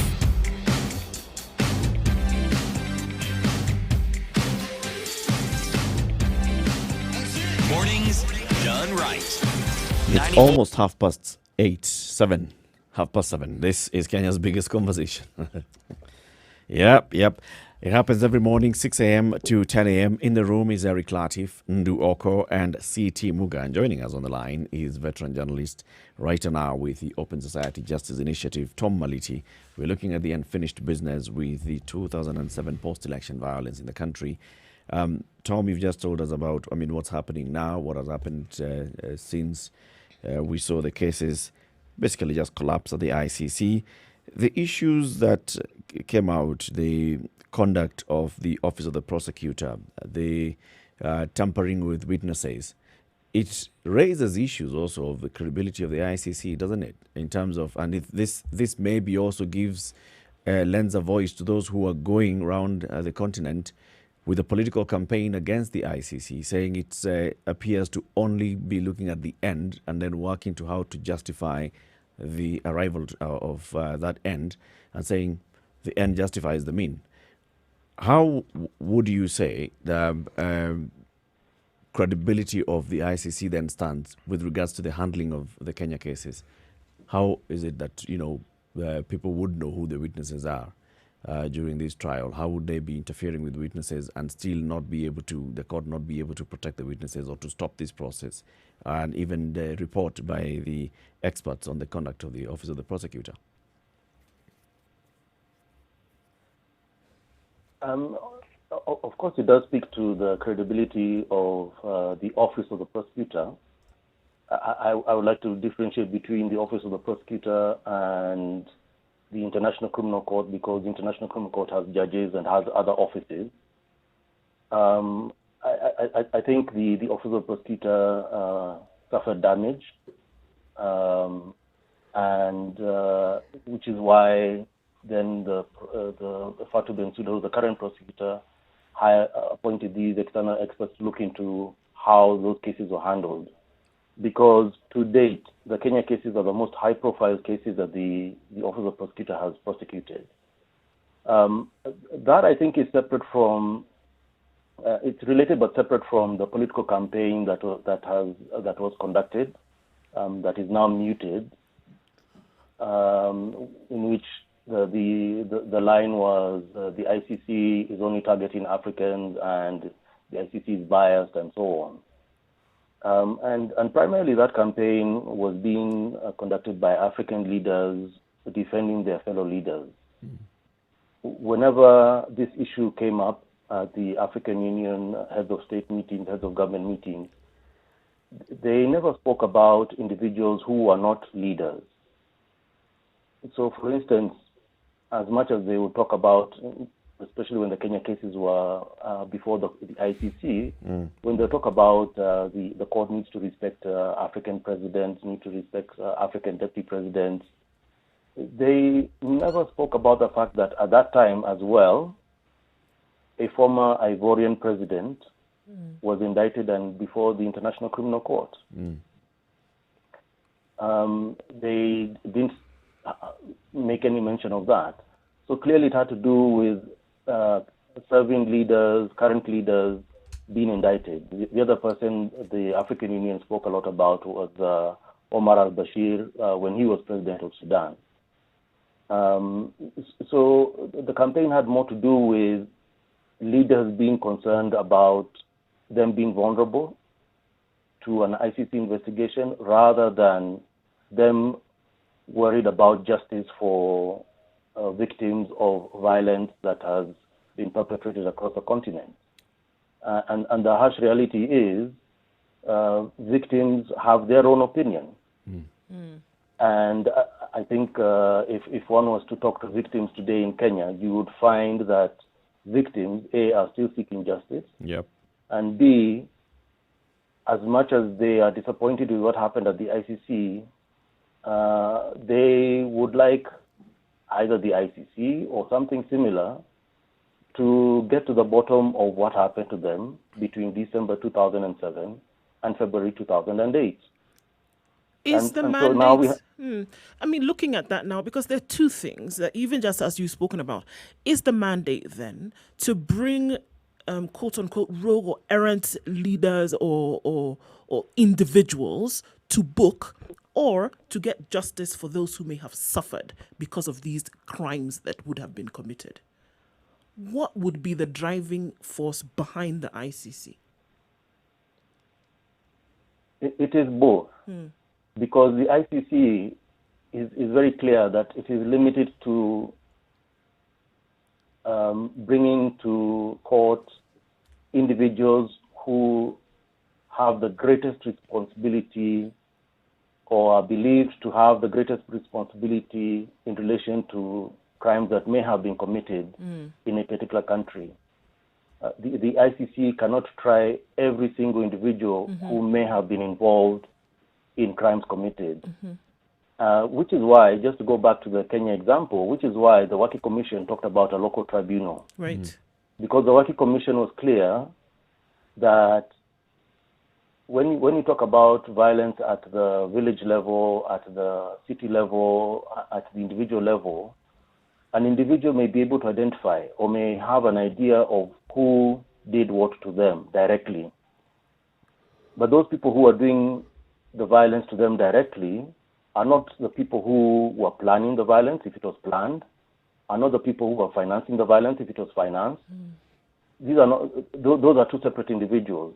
So the Waki Commission was clear that the local tribunal would both look at, investigate, and try individuals who could be directly accused of committing crimes, and those who had an indirect role and perhaps were playing a greater role because they were not just directing one or two individuals, they're directing a group of individuals.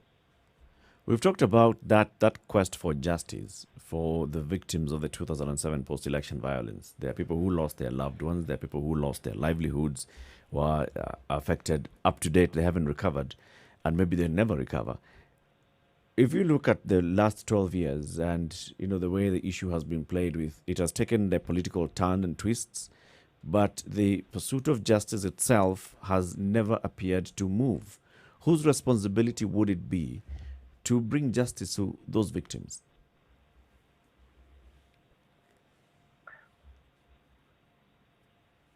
I guess one would say that the Director of Public Prosecutions has a role. And the Director of Public Prosecutions did form a multi-agency task force which looked at whether there were cases to prosecute. And the conclusion was that there are cases, but they will not be able to succeed in court because the Director of Public Prosecutions was looking at whether if they had to try an individual for instance, burning somebody's home, what evidence was available, and given the current the laws prevailing at the time, whether they'd be able to successfully prosecute those individuals. And the Director of Public Prosecutions here in Kenya concluded no. Which is why then in March 2015, we had the President say that rather than seeking restitution, the government would look at restoration. And part of his basis for saying that was this report by the Director of Public Prosecution. However, individual victims have have tried to seek justice for themselves, and the justice that they are seeking is not so much criminal liability and determining who is criminally liable for what happened to them. That is the purview of the Director of Public Prosecution. But they have sought to get the courts, the High Court of Kenya, to say, look, something happened.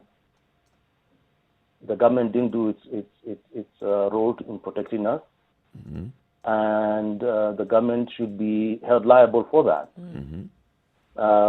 So currently, there's a case that just concluded in July, where the High Court determined that out of 15 petitioners who had gone to the High Court, saying that they were victims or their relatives were victims of police shootings across the country, the High Court determined that only 3 of them showed that the government was liable for what happened to them, the harm that they suffered.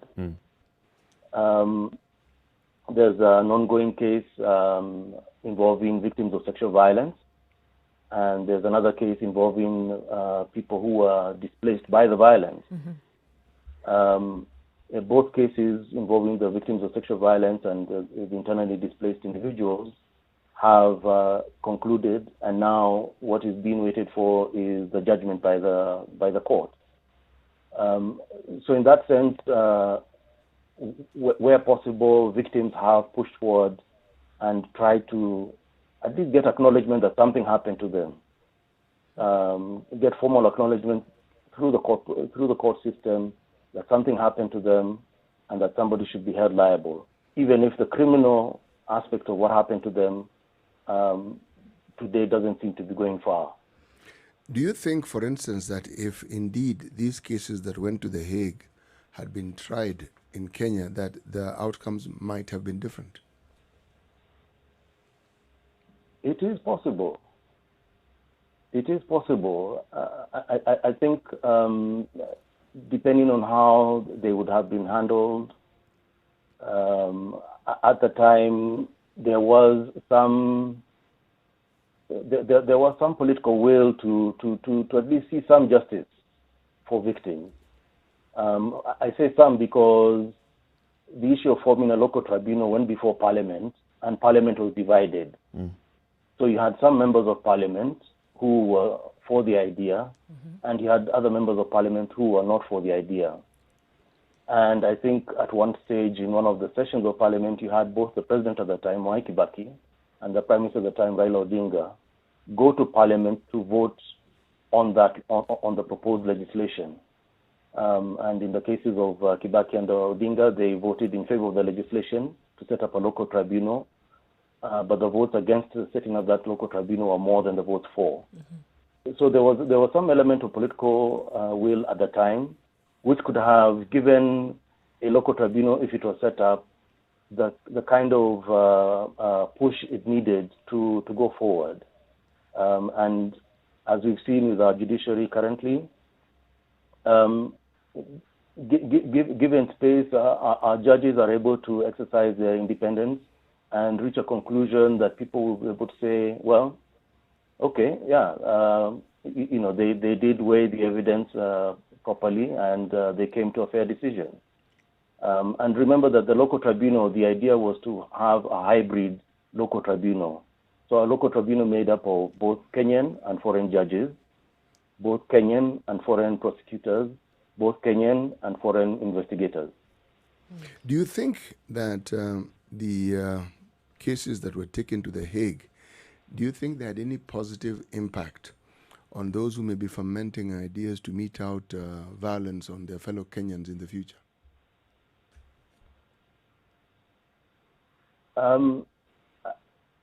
I guess because we didn't have violence to the level that we saw in December 2007, 2008 in subsequent elections, I guess one can say it had a positive effect.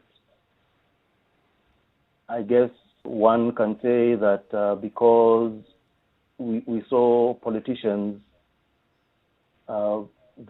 volunteering to be peaceful in their campaigns and to be peaceful in how they manage their campaigns, it did have a positive effect.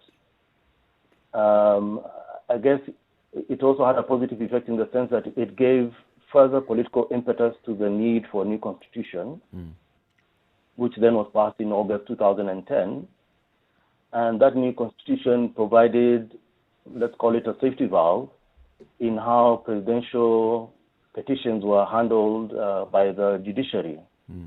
Because previously there was no clear path. When you're petitioning against a presidential election, there was no clear path as to how that was to be handled.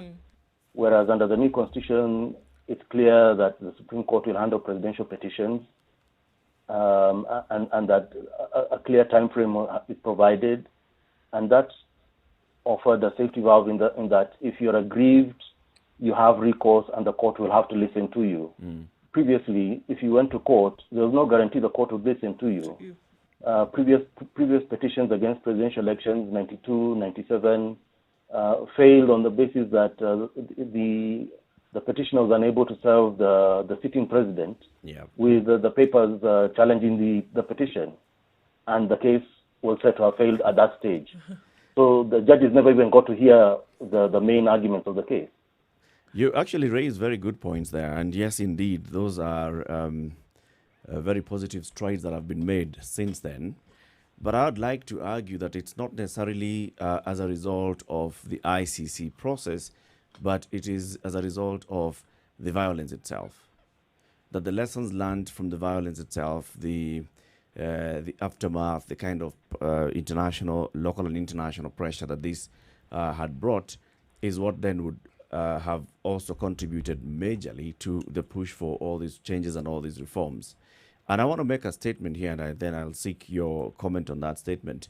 The handling or the attitudes of the Kenyan political leadership and even some senior citizens in the country after the post-election violence and then the pursuit of justice for the victims of 2007 post-election violence, the handling of that was too much brinkmanship from political leaders, from even those in other opinion leaders like the civil society, such that when Luis Moreno Ocampo announced that he wants to commence cases against Kenyans, there was all that show of, yes, from one side it is individuals are going to be held culpable and we're going to see blood on the streets. From the other side, the political leaders, they were like, okay, so you want to take us on, let us show you that we can also take you on. So the whole issue of justice was forgotten, and then now the issue of who has the might and the power is what took center stage. And at the end, the victim is still left suffering because of brinkmanship by politicians, by civil society. Your comment? Of course, when the cases began, the individuals who were indicted then proceeded to defend themselves, and they defended themselves in the way they saw best, and the defense was not restricted to the courtroom. And this again is another weakness of a court process, because the individuals who are being treated as suspects before a court, who are facing allegations in court, do not have to restrict themselves to the courtroom. they can go to the court of public opinion if they are in high office, as happened in the Kenya cases. They can use other mechanisms. The African Union does not hold summits outside their regular calendar, which is January and July. Each year, the African Union leaders meet twice, January and July. And it is very rare for those leaders to meet outside those two regular meetings. But Kenya was able to lobby for an extraordinary summit only on the ICC. And the intention then was to get the African Union to call for and endorse a withdrawal of African members of the ICC from the ICC. That failed. But the impact of it remains. Yep. Because now the conversation about the ICC became part of the agenda of the African Union at the heads of state level, at the heads of government level, and continues to be. And therefore, then that's now why you have the talk about, ICC targeting Africans and things like that. Yeah. So yes, in that sense, there was a negative impact.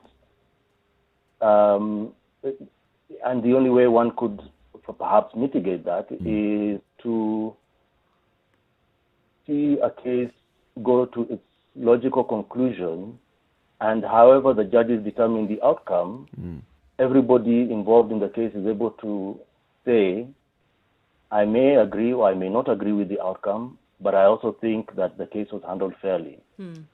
And in the case of the Kenya cases, especially the one which got to the stage of the prosecution closing their case, unfortunately, the judges were clear. They might have disagreed on how to end the cases, but they were clear that the cases were so severely compromised that any fair-minded judge could not reach a conclusion one way or the other.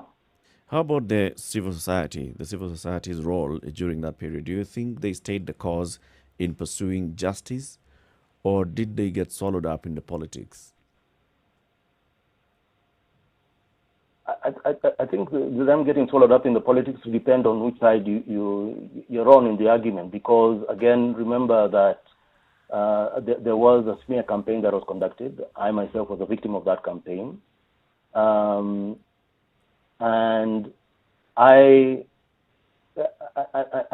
my role was to report on the cases. I did not do any advocacy on behalf of victims or anything like that, but I got swept up, as other media colleagues and other individuals got swept up in that smear campaign. So there was a time even just speaking in favor of victims was seen to be taken aside, and that's the unfortunate reality of Kenya. Is it a problem taking the side? I mean, many people would throw a "so what" at that, because if you're looking at justice for victims, I mean, within the arenas where we're playing, justice for victims and advocating for such, would that be a problem? In the light of everything else that was going on, why was it a problem? And even today, if still seeking for the justice of those victims who went through, any kind of trouble, seeking their justice, is this still a problem today? Why was it a problem then? Should it still be a problem today?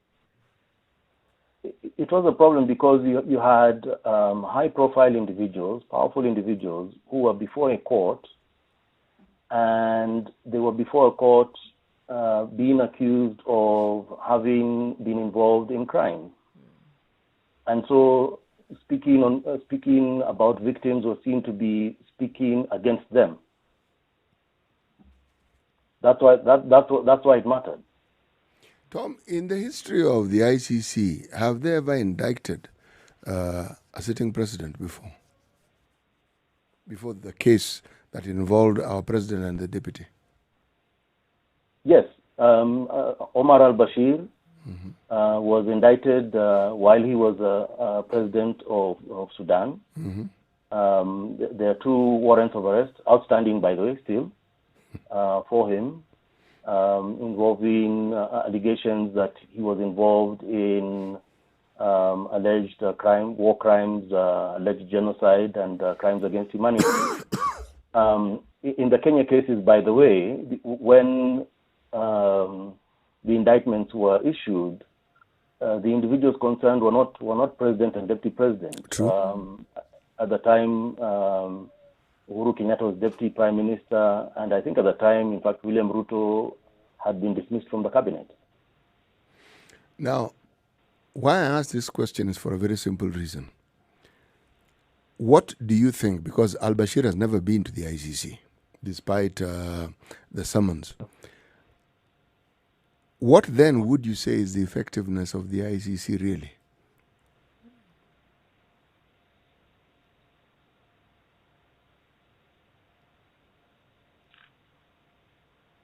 I think the effectiveness is that we're having this discussion.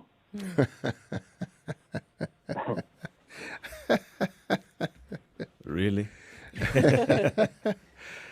So I wanted to ask, so what? If, well, then you would not be taking time to talk to me.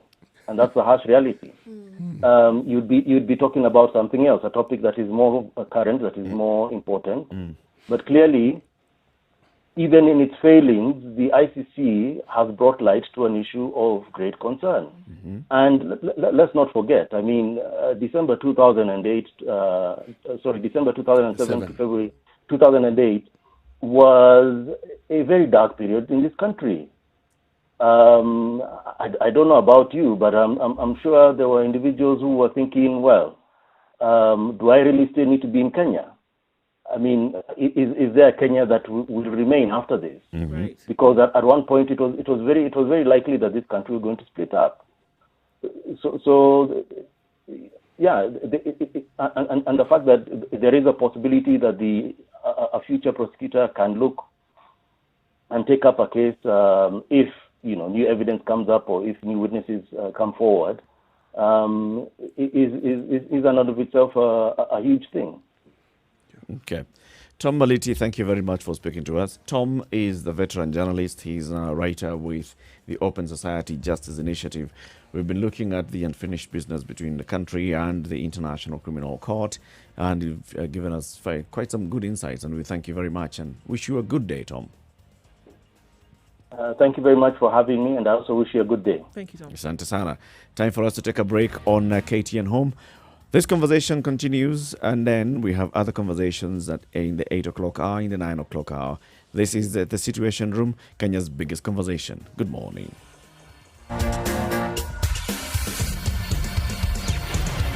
This is the Situation Room, the only way to start your day.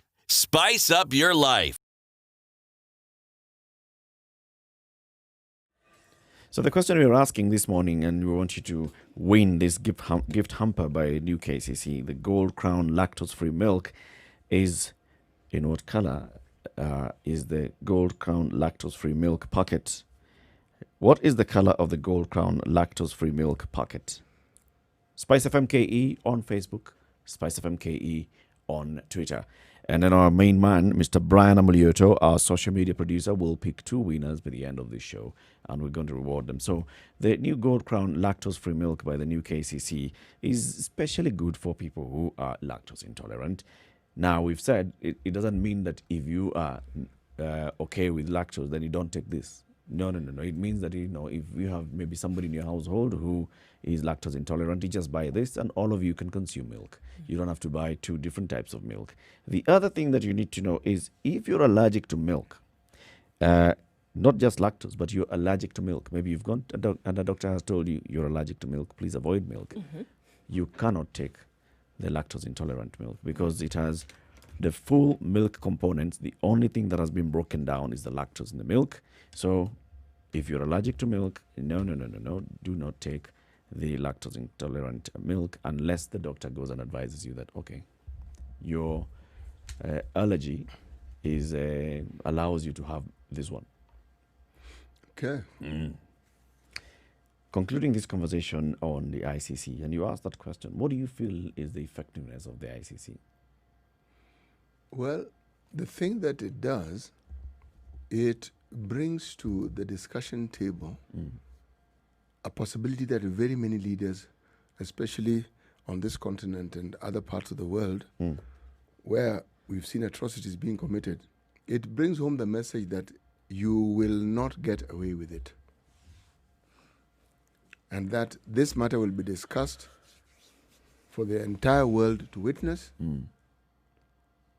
and for the entire world to cast judgment if they so wish. Now, that alone, to me, in my opinion, is useful. Because even I'm looking for an appropriate adjective, even the most brazen of dictators likes to be considered to be a good leader. Of course. You don't on the negative side of it. Not really. Not Hosted really. up there but if you're taken to the ICC and your case goes and it's not even taken to a proper trial, then and you're able to give such serious pushback, then also one could also argue that this ICC lost a bit of credibility on that from the office of the prosecutor and how they handled the issue and all. You see, even if it's the office of the prosecutor, we will not look into those details. We will say it is the ICC.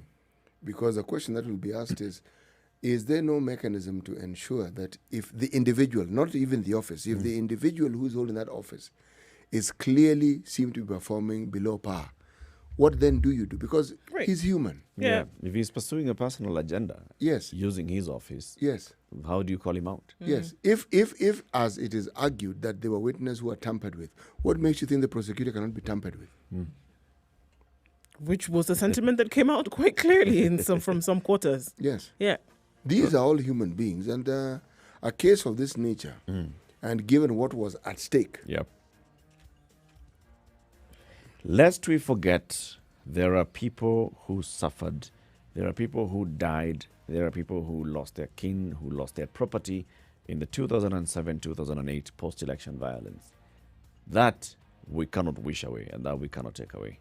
And hopefully someday there'll be justice for the victims of the 2008 post-election violence. This is Kenya's biggest conversation, coming to the top of the hour.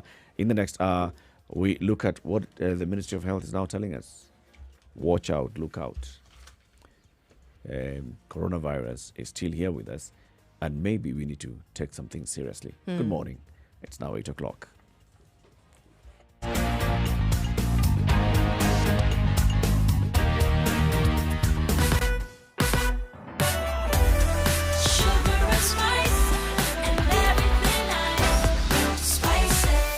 Spice up your life. 102.5 Spice FM, Kisumu.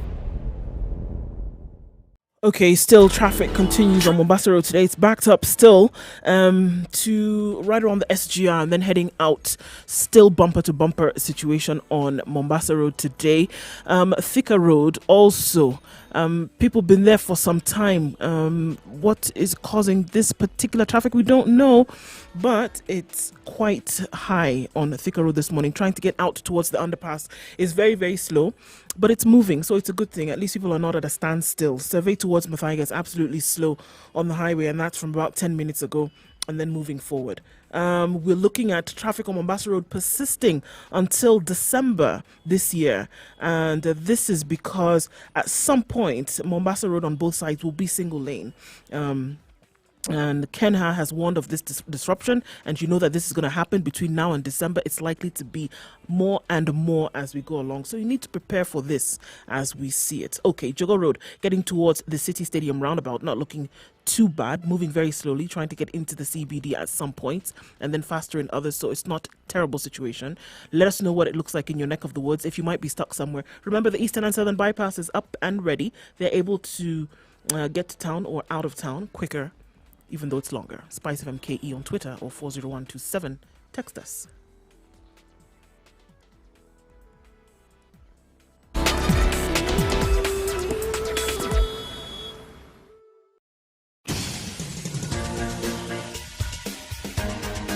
This is The Situation Room, the home of hard-hitting political commentary and penetrating insights about the state of the nation. This is a talk radio experience like no other. The Situation Room, a place for hard truths, debates, and elevated conversations. The Situation Room, witty, political, engaging, deep, controversial. In the room, we have C.T. Muga, researcher, academic, seasoned political observer, a fountain of wisdom in these politically uncertain times. Ndu Oko, Nigerian by birth, Kenyan by choice, communications expert, Pan-Africanist, a truth seeker and believer in people power, and Eric Latin, agent provocateur, the man in the chair, seasoned journalist, news hound, a man who believes in punching up, not down. 8 o'clock.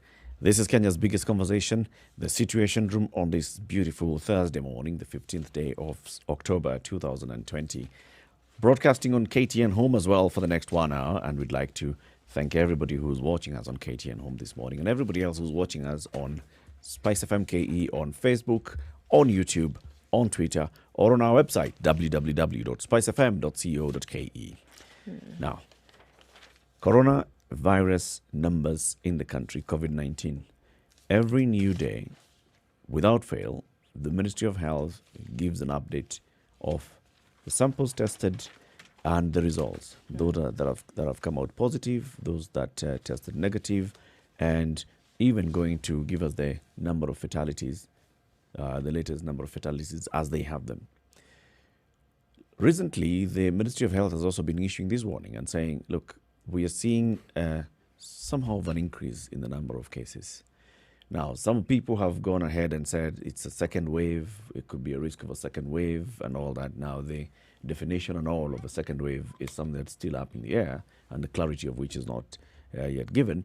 But the fact of the matter is the Ministry of Health has warned that if we continue to behave normally, this thing is still here with us and it's going to treat us abnormally.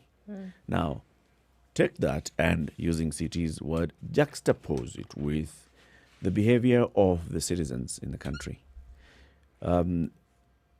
There was a point when there was direct and genuine fear at the very beginning of this virus. There were people, especially in the urban areas, who got that fear.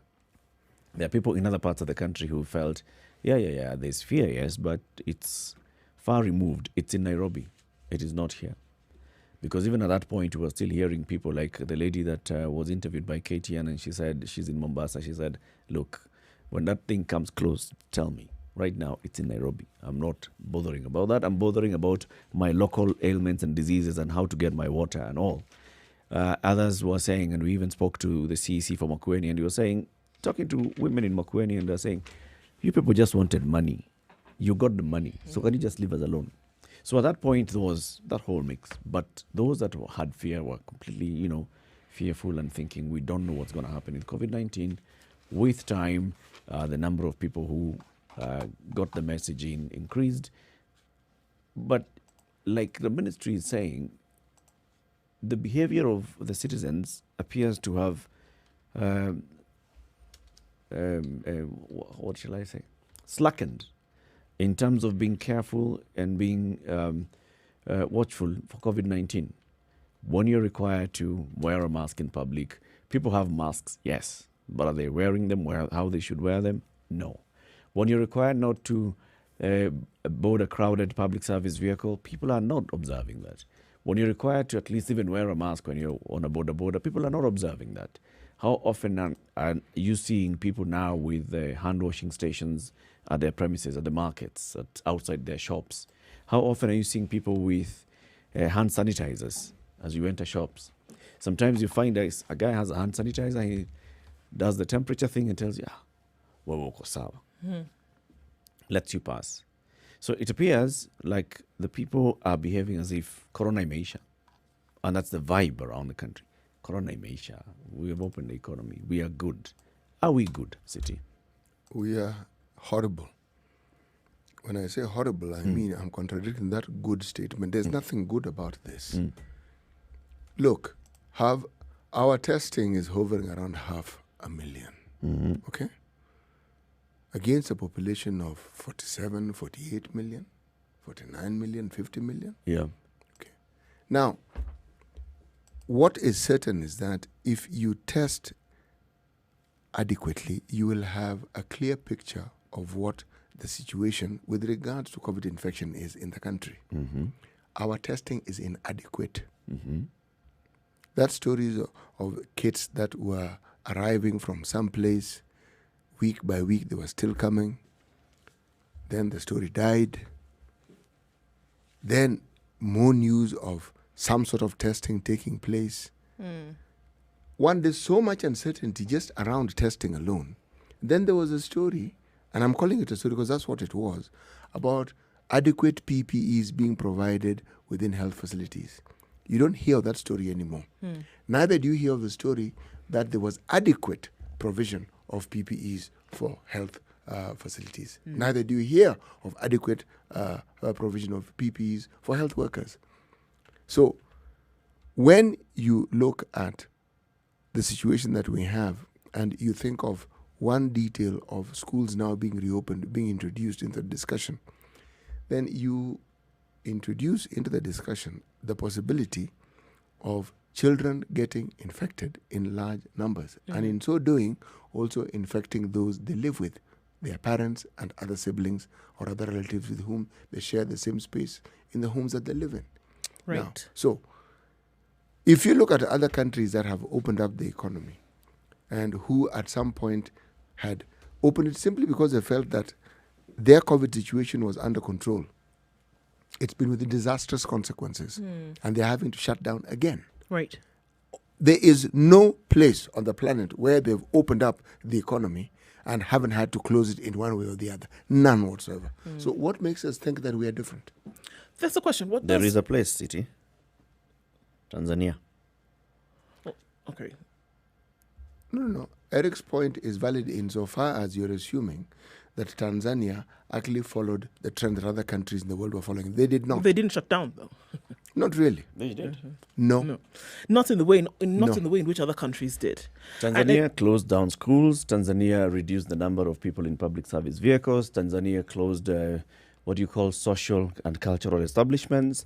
Tanzania, yes, all those things. Well, I think it was clear Wait, that Tanzania took a very different approach to and this. then- Same things that Kenya did. We spoke to the presidential candidate Tundu Lissu last week, and what did he tell us? He said that it's even criminal now to mention COVID-19 in Tanzania. You talk about the prevalence of it or such, you could actually be arrested by the state. Yeah. So in terms of turning a blind eye to what is happening with COVID, it is clear what Tanzania did. We are not focusing on it at all. We are going about our business as normal. We've prayed, handed it over to God. It's finished. Yeah, so in that's terms true. of testing The point and I all was of just that, they making never is there's a even country that went has through it. reopened and has not been forced to revert to that state again. Well, they have taken a completely different view to the matter. Totally different view. Yes. They have taken the view that COVID doesn't exist. That's the view they have taken. And they have taken the view that they have prayed about it, and that's it. So the initial shutting down was just that. They were following trend that everybody else was following, and then they said, excuse me, to hell with this. What on earth are we doing? Now, what is of particular and peculiar interest, I was hoping you'd say this, is that you don't hear of any alarming numbers of COVID infection in Tanzania either. There are those who will say, but they don't test and so you don't know. Well, the thing is we don't know. That's the truth. But then again, there's the question of, can you really hide deaths if they're in large numbers? The answer is no, you cannot. So, But we're also saying that it's just because a large population may have COVID doesn't necessarily equate to death. No, that it people doesn't. will not necessarily die because they have COVID. they also won't necessarily even be falling sick. Exactly. Okay. Not necessarily. Now, if we look at what's happening in Kenya and look at the rising numbers, we know that as of yesterday, as of 2 days ago, the NMS has asked, because of Nairobi having 50% of the cases reported with COVID at any time in the country, 50%, the NMS is now asking that everybody this weekend, as much as you can, go and get a COVID test. They're catering for this because they want to know what really is happening. They've also seen the rising trend in cases, and they've said, please, go ahead and get a test because it'll help us to make decisions going forward. They really now, at this point, don't ask me why this was not done before, but at this point, want to know what exactly the footprint looks like. And it will help them to make decisions on a national level in terms of what should happen moving forward. We also heard from CAS in the Ministry of Health, Rashid Ahmad, when he said, look, we are seeing a rise in these cases. We are seeing that we may need to reinstitute measures which have played, which had played a role in helping to curb this thing before. And because of the actions or the inaction of the general population, it would seem as if these cases are rising. Okay, and I quote what he said: "We will have to take action to restrict movement or close schools if the numbers will increase. We will monitor what is happening in our schools and take action based on what will be fit at that time." NMS asking for you to go ahead and get tested over the next 3 days, this weekend, Friday, Saturday, Sunday, in different hospitals around the city. This will then inform decisions that could be made in the next few days or so. So for them, they're really feeling that this is a problem from So the they have Ministry test of kits? Health. Now they have test kits. Have they Do said they? they have test kits? They Do say they you have should go test and get tested. How will you get tested if you don't have a kit for COVID? They have urged Nairobi residents to go ahead and get tested. Similar The pronouncements have been testing made. is not drawing blood. There's only one kind of test for COVID. Similar pronouncements have been made by the national government with regards to testing. And the test of the availability of test kits has been failed consistently by the national government. Inadequate test kits. So you can talk as much as you like about testing and wanting to test and thinking of testing. Until there's evidence, it takes me back to the preparation of the special wards for COVID patients. Okay. NMS Health Director Josephine Kibarumbai, what she said yesterday was that we're asking everybody to go ahead to as many areas in which you can. In Kasarani Sub-County, in Embakasi, Dandora, Embakasi North, Umoja 1, Embakasi West, Nairobi Pentecostal Glory in Embakasi. This is just Embakasi. Testing in Dagoretti North would take place. Testing in Starehe would take place. Testing in Makadara would take place. And Langata, Kamkunji, Ruaraka Westlands, all around the city. So they're saying that you can go to several health centers and you'll be able to get tested. Do you think that they're going to ask people to show up to these centers let me ask and you. it's going to be a walk in the park or something to do on a Saturday and you won't actually get a test? What is the Their population samples of will be Nairobi taken. County? The population of Nairobi 4 is million. 4 million people. All right? You haven't said, we'd like you to send just the head of the family or the youngest person in your family. You've said, as many people as possible, How's that going to work? come and get tested. Nairobi city residents. Assume 10,000 people, not even go to the entire, for 10,000 people turn up for tests in those 3 days. They have 10,000 Or per tests day. waiting. You want to tell me that you go to those centers, you have that capacity? I don't want to tell you. I'm telling you what the director has said. I am actually thinking that this thing was misreported. Probably, yeah. Yeah, She was because... gotten out of context. Yes, because, look, do think about it for a single second. How do you take something like this out of context? Easily. The Nairobi Metropolitan Services has appealed for large turnouts in all 17 sub-counties of Nairobi, right? They've gone ahead to say, and she herself, not anybody else, the health director for the NMS, they said they will test as many people as possible after a sustained community mobilization by health workers and community health workers. When? And this is a quote, this weekend, Friday, Saturday, Sunday. This is a quote. The community health workers will give health messages and encourage community members to present themselves voluntarily for testing.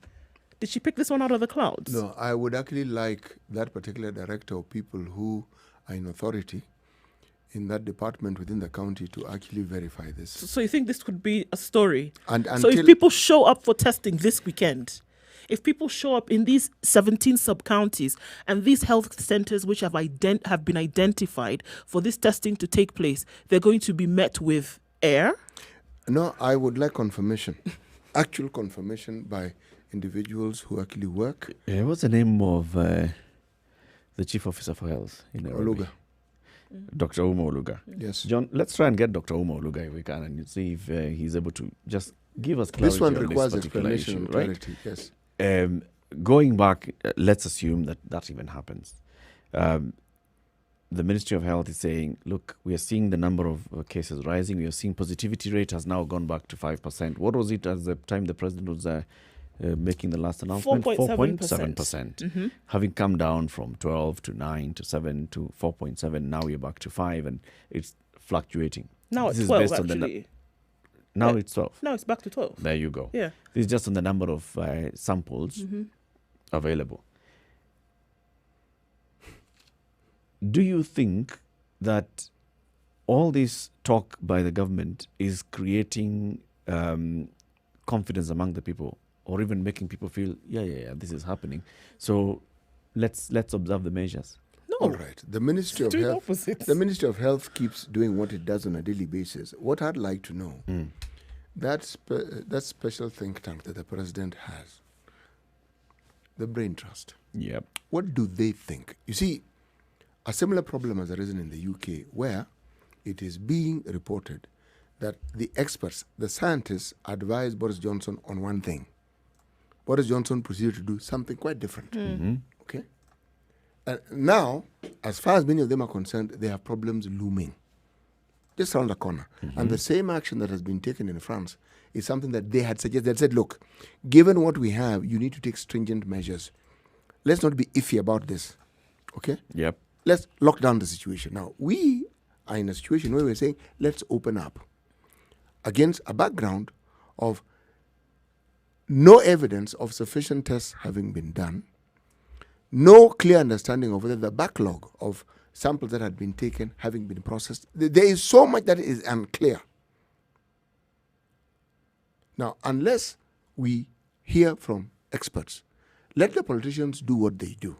But let the experts tell us that this is where we are at, and this is what we foresee, and this is what we suggest. Because right now, the statements that we are hearing do not inspire confidence, unfortunately. When a decision is being made at government level, the decision makers take in advice from all quarters. So there are security experts, there are economic experts, there are medical experts.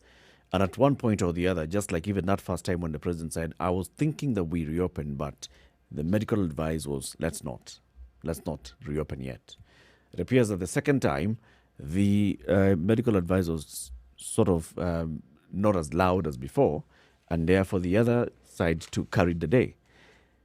Is it possible that then there are all these competing interests that influence the decision that is made at government level? That, would, or maybe there's even more information that they have. There's even a strategy that they have that maybe they'll not be able to come and tell us, that they're using to say, this is what we're going to do. We're going to observe. Yes, we are seeing the numbers are rising. Yes, we can see what's happening. But let's also see what else is happening to then force us to go into closing. If in the case of the UK, Boris Johnson was saying the other day that the number of people in hospitals now is higher than the number of people who were in hospital the first time that he ordered a lockdown. That is something that can now inform his decision. That yes, there's a jump in the number of people who are testing positive, but there's also a jump in the number of people who are seeking care in our hospitals. So if I don't take action, then this could overrun us. Maybe in the case of Kenya, they're looking at the same and saying, yes, we can see the rise, but looking at the number of people who are seeking care in hospitals, is it increasing? Looking at the number of people who are seeking critical care, we know that in Nakuru, they have said the number of people seeking critical care in Nakuru has been on an increase, and the Nakuru county government has been saying, look, we are seeing this and we are trying to address this as much as we can. Maybe there's a wait and see from other quarters at the high levels of government, including intelligence, security, economics, and medical experts, and everybody else. Maybe there is a wait and see. And maybe that's why you see this announcement coming out from the NMS, just as an example, where she said, again, that, what we want to do is go through and do this random testing. Do you remember when all of this started? And in terms of mass testing, it started from random, it then went to targeted, and then went to community, and it has come back again to random testing, because they've realized that there are pockets of these increases here and about where they see that their cases where now are being reported. Now, do they want to get a larger picture? Yes, they do now. Should they maybe have wanted to get a larger picture previously? That's also a yes. But now with what they're seeing, decisions need to be made as far as they're concerned. Now, finally, it could be that now this decision is going to be fueled by this information that they're getting, the real, actual, raw information from the ground. Finally, maybe a decision like that is going to be made based on this. All right, let's go to the phone lines, and we have a caller calling in. Dr. Charles Maringo, good morning. Yes, hi, good morning. Good Good morning. morning, Charles. Hey, good morning, my good friend. Good morning. Yes, this whole COVID thing. First of all, we acknowledge it exists. Here's the problem: the way we initiated control measures, and it was basically top down. You can never control an epidemic from top down. You need, and they did not follow the typical epidemiological methods of controlling what we call a respiratory infection. We know COVID is droplet infection. Therefore, there are specific techniques that are often used. But what we got was, I think we all know, the discrimination of discrimination of people with COVID. You got people stigmatization. So people run away. This is top down. They have done it bottom up. It's education. It's telling people how this thing is spread. So now, and Kenya specifically, it seems like we depended on what WHO says or some other country has done. And to me, that's not how we should do it. There are enough experts in Kenya to give solid advice in terms of what needs to be done. Unfortunately, that wasn't done. There was the science of getting COVID in followed, but there was no science of now the exact things we are talking about. How do you reopen to close again, which tends to be the trend now.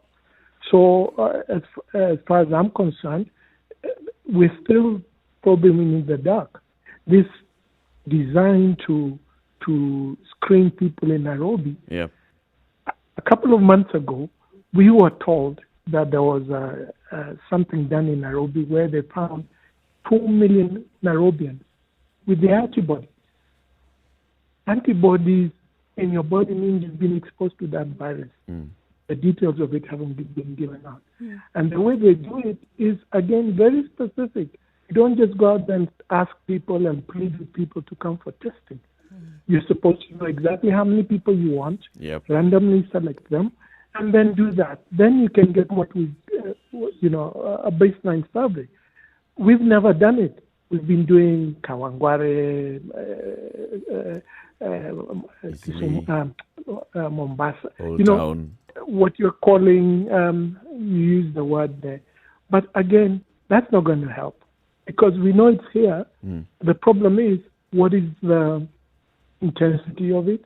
How far spread is it? This random thing is done within a model. But it hasn't been done. It has never been done.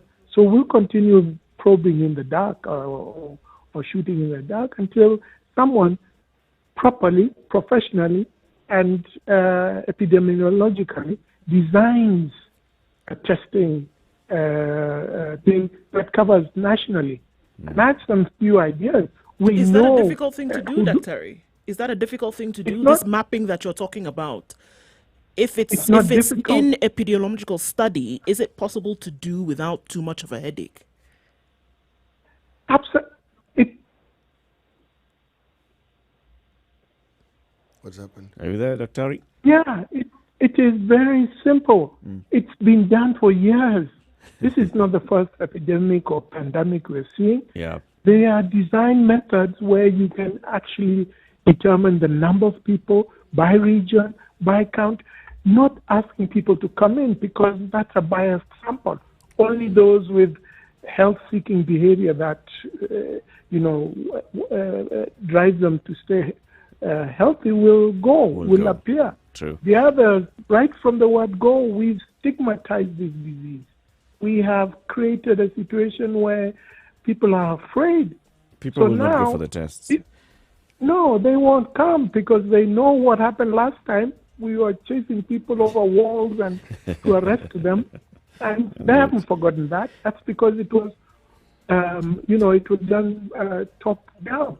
Dr. Maringo, we thank you very much for your contribution. Thank you for calling in this morning. And we wish you a great day. This is the Situation Room, Kenya's biggest conversation. 26 minutes after 8. It's time for us to take a break on Spice FM on KTN Home. We'll be back shortly. This is the Situation Room, the only way to start your day. Spice up your life.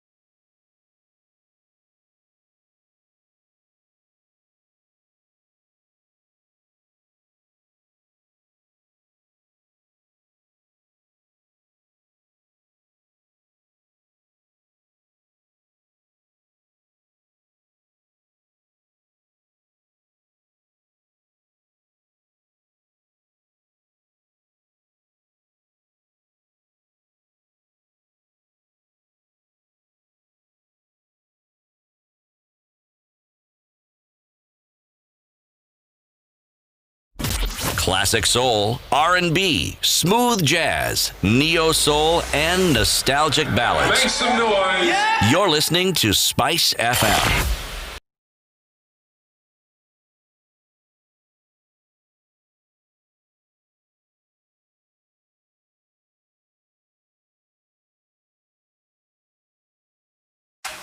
The weather with Spice FM. It's sunny in some parts and cloudy in others. In Nairobi at 18 degrees. We'll see highs of 28 today and lows of 14. Nyeri will have highs of 26 today. Partly cloudy conditions at 17 degrees. Nakuru at 17, partly cloudy, highs of 26 and lows of 12. At 16 degrees, Eldoret is also partly cloudy, 22 the high and lows of 12 with a chance of rains later on. It'll be highs of 28 and lows of 19 in Kisumu, where it's currently partly cloudy. 18 degrees and partly cloudy in Kakamega, highs of 26 and lows of 15 with showers expected in the afternoon. It's mostly sunny in Mombasa at 27. It'll change later though, with rains expected and highs of 29. Partly cloudy at 28 in Malindi, highs of 29 and lows of 25. Kampala's mostly cloudy at 19 degrees, highs of 24 and lows of 18 with showers expected later. Dar es Salaam will experience thunderstorms through most parts of today. It's holding out for now though, 26 degrees and mostly cloudy at the moment. It's mostly sunny in Johannesburg at 13 degrees, highs of 27 and lows of 13 with showers expected later. The thunderstorms continue in Lagos at 29 degrees. That'll be the high with lows of 23.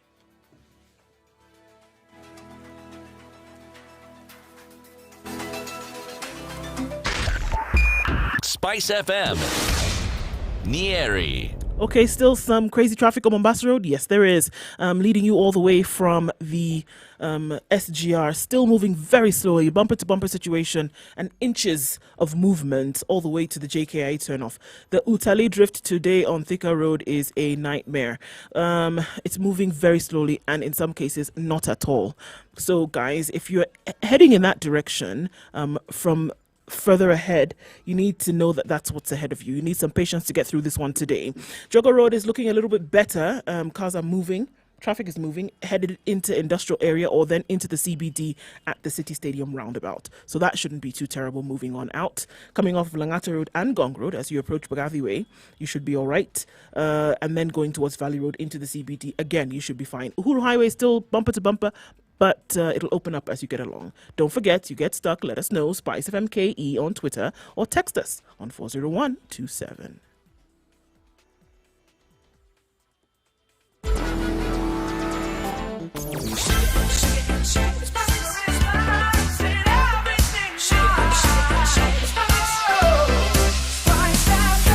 Spice up your life.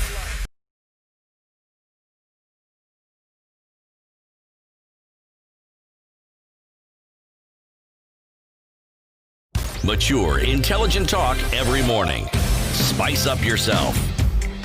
8:30. The conversation continues. Spice FM, Nairobi, Mombasa, Kisumu, Nakuru, Nyeri, Eldoret. Also online on www.spicefm.co.ke and on KTN Home for the next half hour. Mutahi Kagwe, the Cabinet Secretary for Health, once cautioned us that if we continue to behave normally, this disease will treat us abnormally. And the question we were asking this morning, are Kenyans back to behaving normally?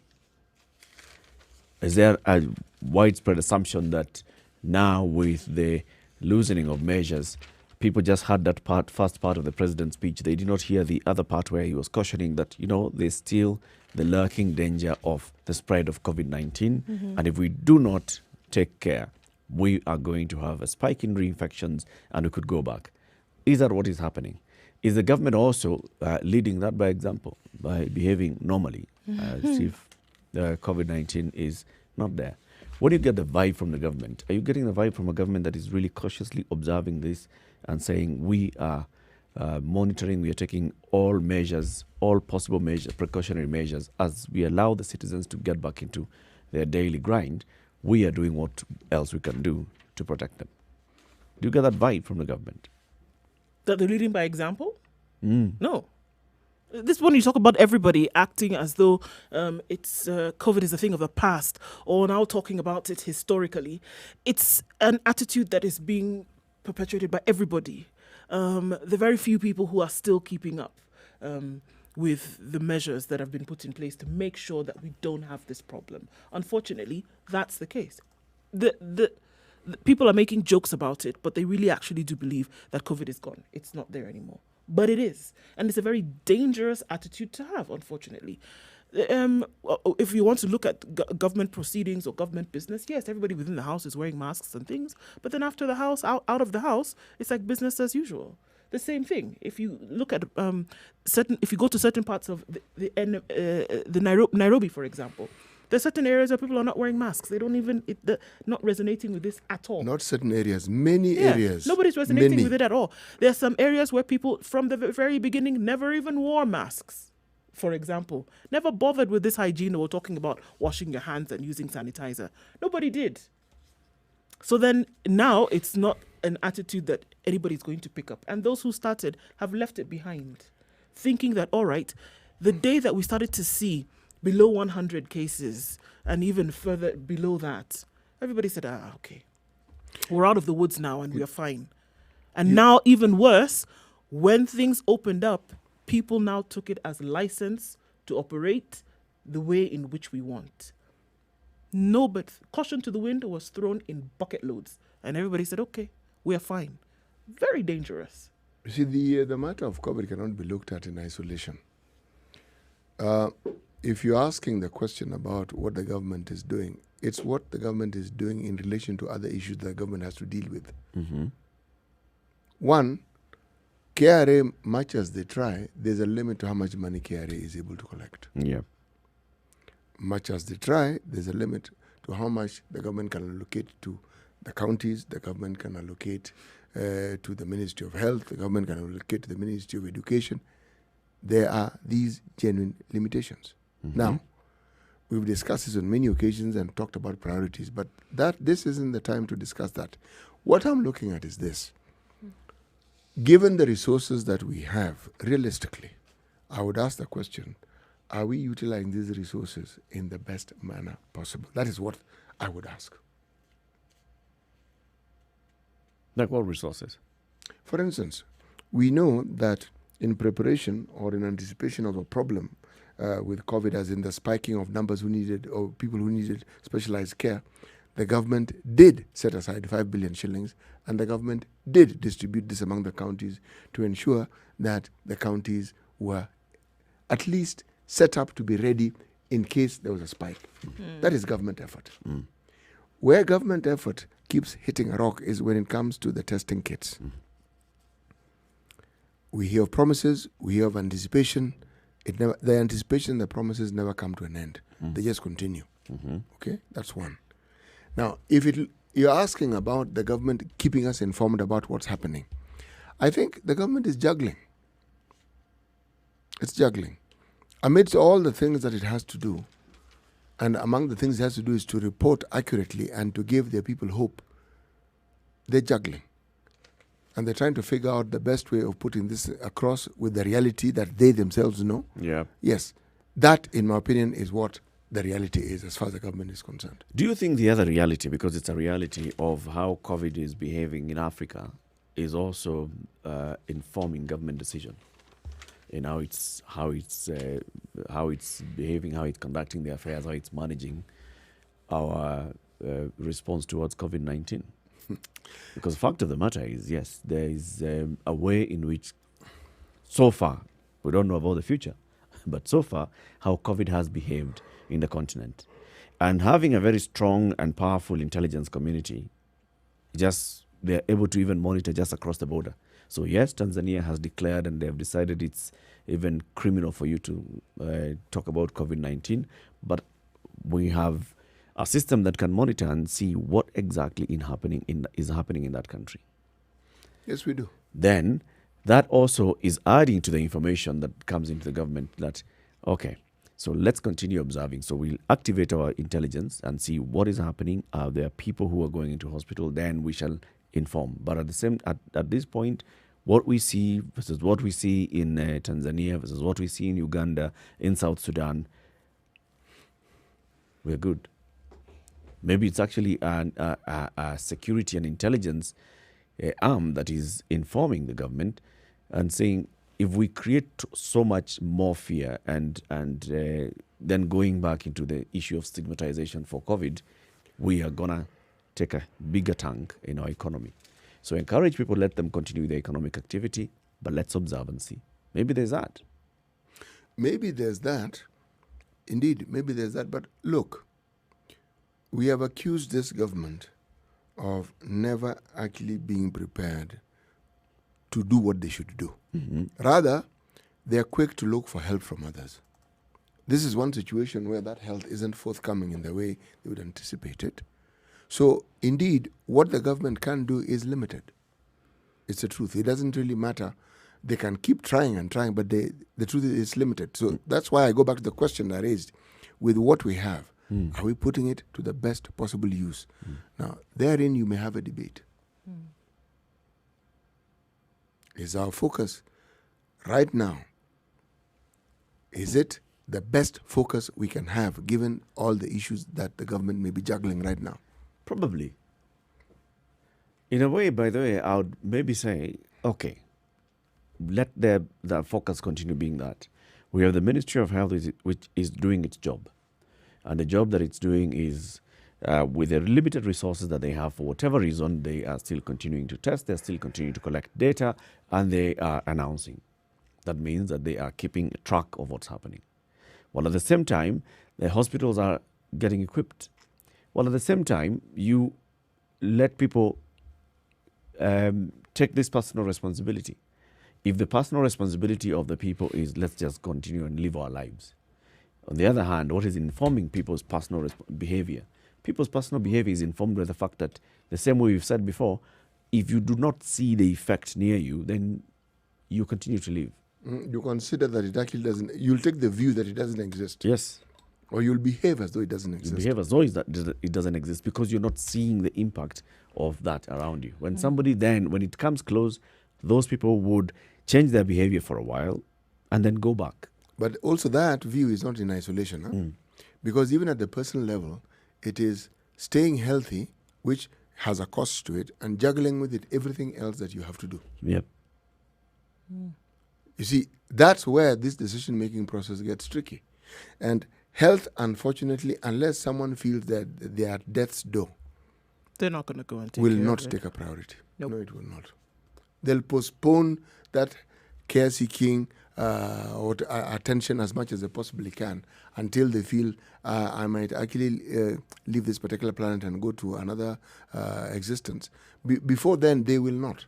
Therein then lies the problem with this recent announcement that the NMS health boss has asked people to come out and get tested this weekend. Therein lies the problem.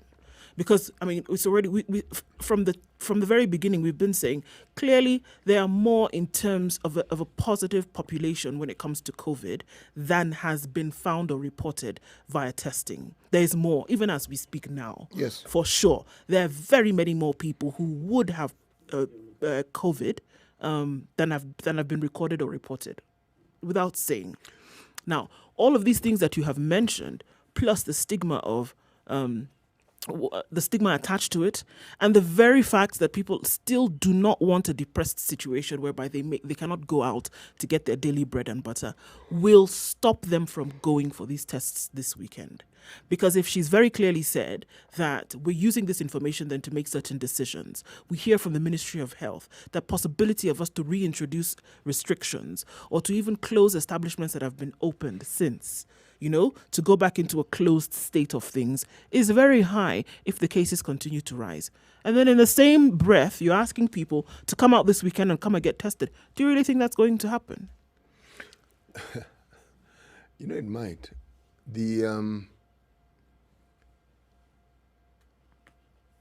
I can only look at this matter that you've brought up against the voluntary testing that was done with HIV. That's what they call it, VCT, voluntary counseling and testing. If we had said voluntary collection of milk and vegetables, I can accurately tell you. You'd have run out of stock within hours. Yes, that guaranteed. You know why? Because the benefit of what you're offering can be seen directly. And it's a need. Yes. And when you're talking about COVID, and there's all these messages of COVID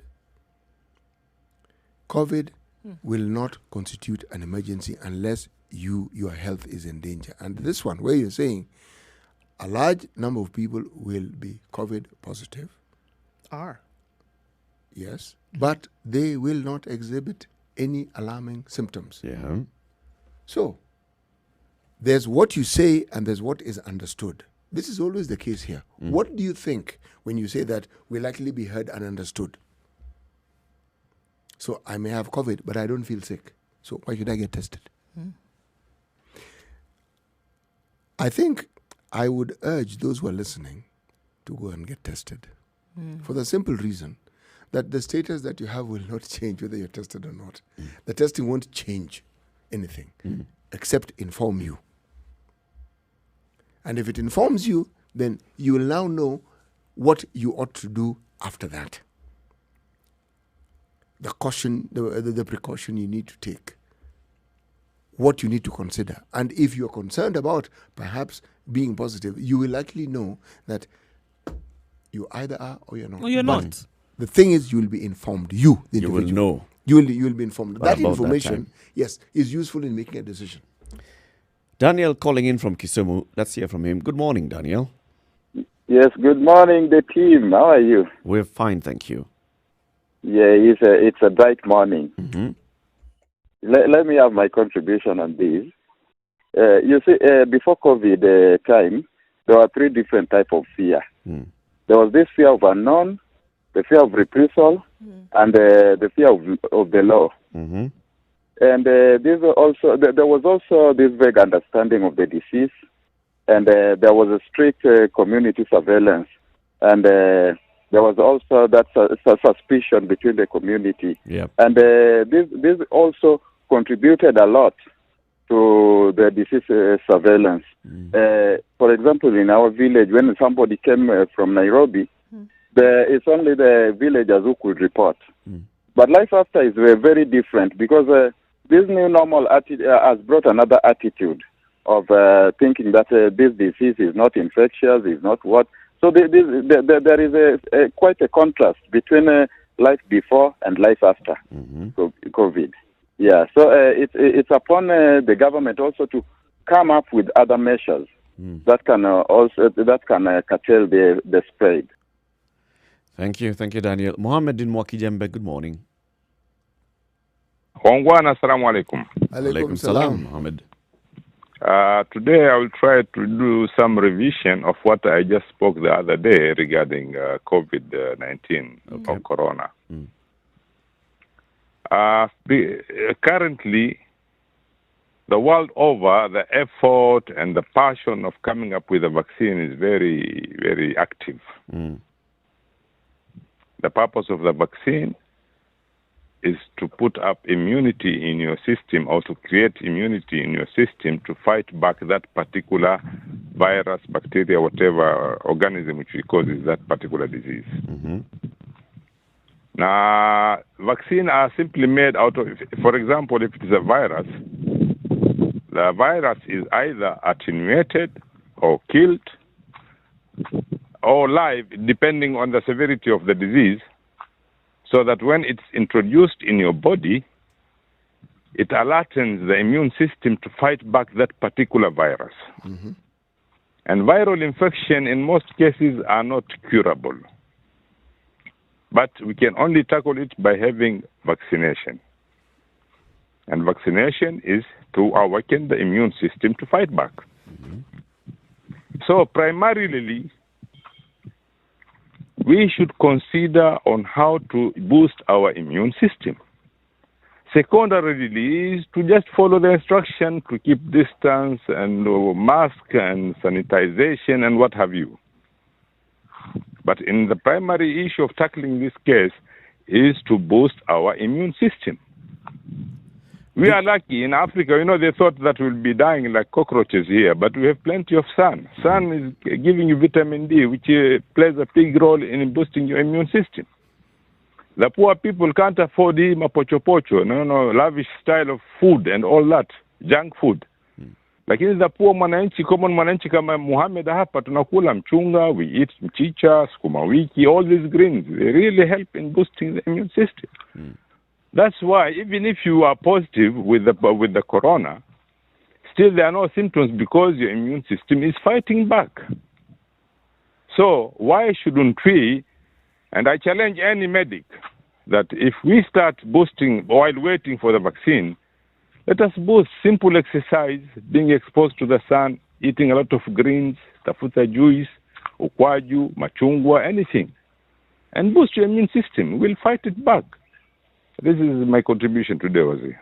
Mohammed, thank you very much. I want to ask you, do you think then the citizens are taking, this is what they've adopted? So when you see people in the streets not wearing masks, it's because amekunywa juice ya ukwaju na akakula mchicha. See, even if your immune system is strong, it will fight back. If your immune system is weak, hata ukiva borokwa 10 and you washe mikono mara 20 and keep distance instead of 2 meters, keep 2 kilometers distance, na immune system yako iko chini, itakuchapa. Asante Mohammed. Have a good day. Thank you, sir. I wish you a blessed day to all of you. Thank you very much, sir. Asante. Thank you, sir. Bye. The issue that you also raised on go get yourself tested. Then there are those that have, yes, testing is important, but testing gives you results of your situation at that point. Yes. And unlike HIV, where you can say, so between the last time I got tested, I haven't exposed myself directly to this virus. I have not participated in unsafe sex. I have not had, blood transfusion. I have all those things that we know you can easily avoid. This one, it is you can do as much as possible to avoid, but because you still continue to live your life and then everybody else around you is not taking precaution, then you will get tested, you will know your status, you will make your decision, but you are not, really completely raising your chances because of everybody else around you, because of your surroundings. This mortality that we have, we all have it. And that we will, the thing we know is that death awaits us. When is the issue here? But when you consider just the import of what we're saying, there are many people who, even if they're able to afford it, will not want to know the actual status of their health. Yep. They will not want to know. It's like there's this superstitious belief that if you know, then harm will be brought to bear on your head. Or that you'll die within very Yes, short period so of time. So you'd rather not know now. Yeah. It's a thing of, so once you know, if you're told you have this and the other, and then now you need to start going for medication, and you cannot afford it, then. Yes. You see, you're told, for instance, add another headache on top. When you get to a certain age, it is important for you to actually go for regular health checkups. Yes. Okay? Yes. And the reason is because your system is aging. That's really it. But There are people who will avoid it because they actually don't want to know. And yet there are many conditions that will later cause them harm that could have been avoided or averted If they did know. if they knew about it early. COVID isn't any different. If the test is free and you're being asked to just go and get a checkup, it will help you because you will know. And once you know, you will be able to make what we call an informed decision. I don't know what it is because even with this, I mean, like Eric was saying earlier, you have a situation where unless it's something that is really knocking at your door in terms of an experience, you're not really going to deal with it. Unless you know somebody who was ill or unless you know somebody who died from complications of COVID, the likelihood of you being more careful, unless you've taken that stance where you want to know what it is. If it's just nobody else who's thought about it like that, they're not going to take on these measures. But the truth remains that we do have to be careful. So what needs to be done? We've asked this question before. What needs to be done to get into the minds of people that these are things that you can do? When we say that the government should come up with other measures, what other measures should they come up with for people to be able to protect themselves? There are things that they can do, but this now is an individual responsibility to make sure that you maintain hygiene, you're wearing a mask and you're social distancing and all of this, because it is still here. And I think, if anything, it is very important to keep putting the message out there that COVID has not gone away. It's not gone. It's still here. It's still here with us. Thank you very much for watching us on KTN Home this morning. We want to say goodbye to our audience on KTN Home. Join us again tomorrow, 7 a.m. to 9 a.m. But this conversation continues every weekday morning, 6 a.m. to 10 a.m. on Spice FM. If you're in Nairobi, it's 94.4. Mombasa, it's 87.9, 102.5 in Kisumu, Nakuru 96.0, 96.7 in Eldoret, Nyeri 90.9, and Malindi 97.7. Conversation continues. Goodbye to KTN Home.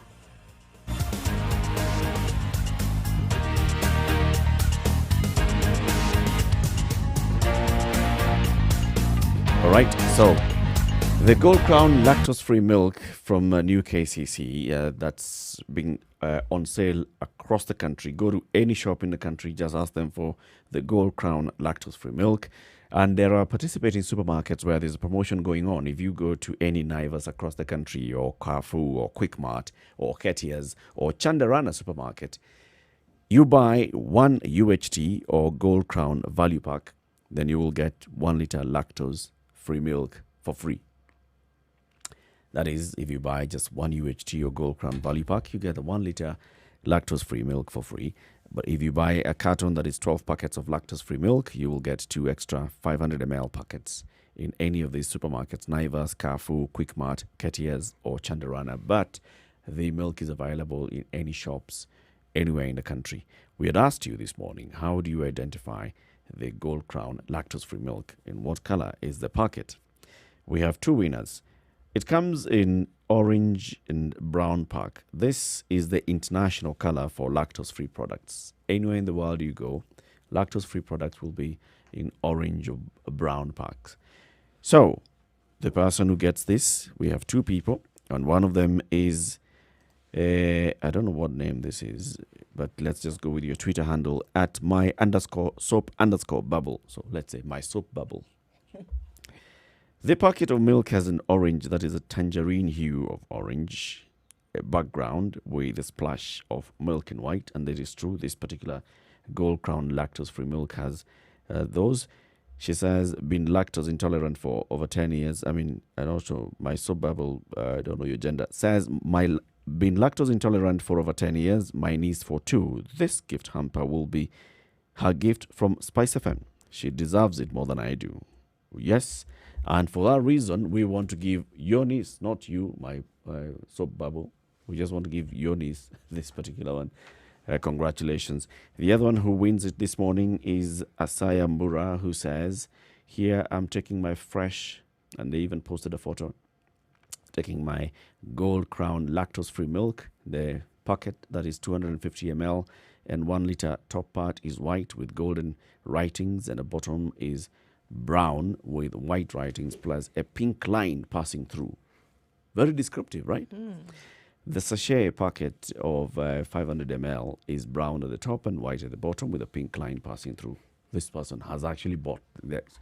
looking at them and writing. So congratulations to you two, Esaya and Bura. You both get this very lovely hamper from New KCC.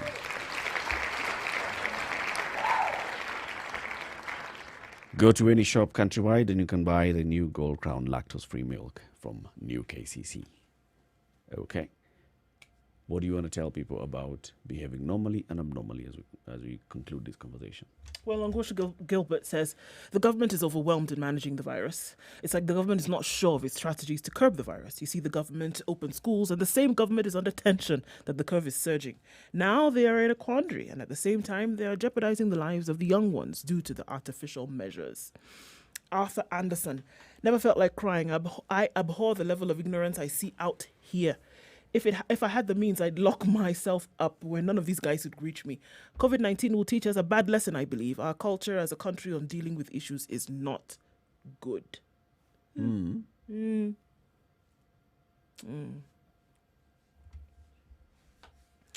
Yeah. Let's not behave normally. Let's always have it at the front of our minds, not at the back of our minds, at the front of our minds that COVID-19 is a reality everywhere in the world. COVID-19 is also a reality in this country. When you have close to, have we hit 800 yet? No. Close to 800 people who have died. 700 and so over 750. And counting. Over 750, yeah. Those are people who have basically lost their lives. They're no longer here with us. So let's all be careful and remember that COVID-19 is a reality. Countries in that upper side of the world and the Western Hemisphere are getting into the cold season again, and therefore now they are seeing a spike in the number of infections. They are going into proper lockdown. France has declared a state of emergency. Is it emergency? Yes. In Paris. Yeah, and instituted a curfew in Paris and other towns. Yes. And other towns because of the spike in the numbers. They are also seeing the same kind of spike in numbers in other countries, neighboring countries. The UK has had the same. Boris Johnson is still juggling with the decision. Should we reclose? Should we not? What kind of impact is that going to have long term? And he was saying in the parliament the other day that if we go back into this serious lockdown, then it may have a longer term effect on what we can manage. Can we even run NHS if our economy tanks? So it's those kind of issues and conversations that you keep having in the world, right? So yes, coming to the top of the hour, City, remind us today's proverb. Right. He who solves a problem with a problem will always have a problem waiting. He who solves a problem with a problem will always have a problem waiting. He who does what has what? He who solves a problem with a problem Has a problem waiting. yes, Always. will always, Always. yes, ad infinitum. All right. Our friend Roderick is calling and he's on the line. Roderick, let's pick your call immediately after this. We're coming to the top of the hour. We'll take a look at traffic and then we'll hear what Roderick has to say. And this is about the behavior of Kenyans in these times of COVID-19. What should we do? What should we not do? This conversation continues. You can call in 0719-012-600 and speak at any time when we're having conversations. Or you can text us 40127. That is 40127. Our social media handles, Spice FM KE, Facebook, YouTube, Twitter, and Instagram. Good morning. It's now 9 o'clock.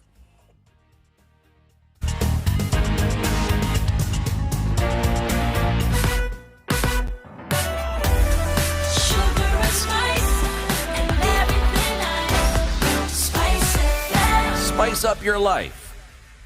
94.4 Spice FM.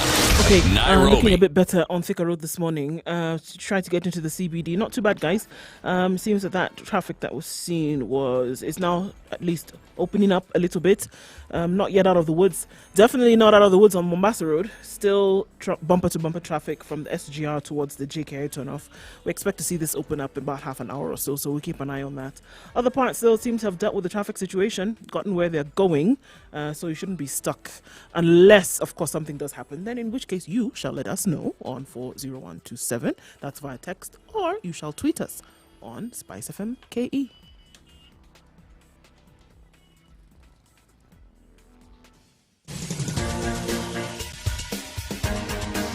This is The Situation Room, the home of hard-hitting political commentary and penetrating insights about the state of the nation. This is a talk radio experience like no other. The Situation Room, a place for hard truths, debates, and elevated conversations. The Situation Room, witty, political, engaging, deep, controversial. In the room, we have C.T. Muga, researcher, academic, seasoned political observer, a fountain of wisdom in these politically uncertain times. Ndu Oko, Nigerian by birth, Kenyan by choice, communications expert, Pan-Africanist, a truth seeker and believer in people power, and Eric Latin, agent provocateur, the man in the chair, seasoned journalist, news hound, a man who believes in punching up, not down. This is The Situation Room, the 2 only minutes way after to start 9. your... The conversation continues. So before we even pick up anything else, let's hear from Roderick. Good morning, Roderick. Good morning, Eric. How are you? Ndu Yes, good morning. mwalimu Salama kaka, uko mzima? kabisa. Asante. Let me, Kenyans, we have a problem. Ndu, I don't know you understand by the name Manga. Manga. Tuko na umanga. Manga ni crack. What's that? They will tell you. Ooh, these Kenyans ones. have this attitude. The Kenyans have attitude problem and thinking that we know it all. But when the problem comes at home, munasema serikali saidia. The same clowns that you voted into government have the same element that you have.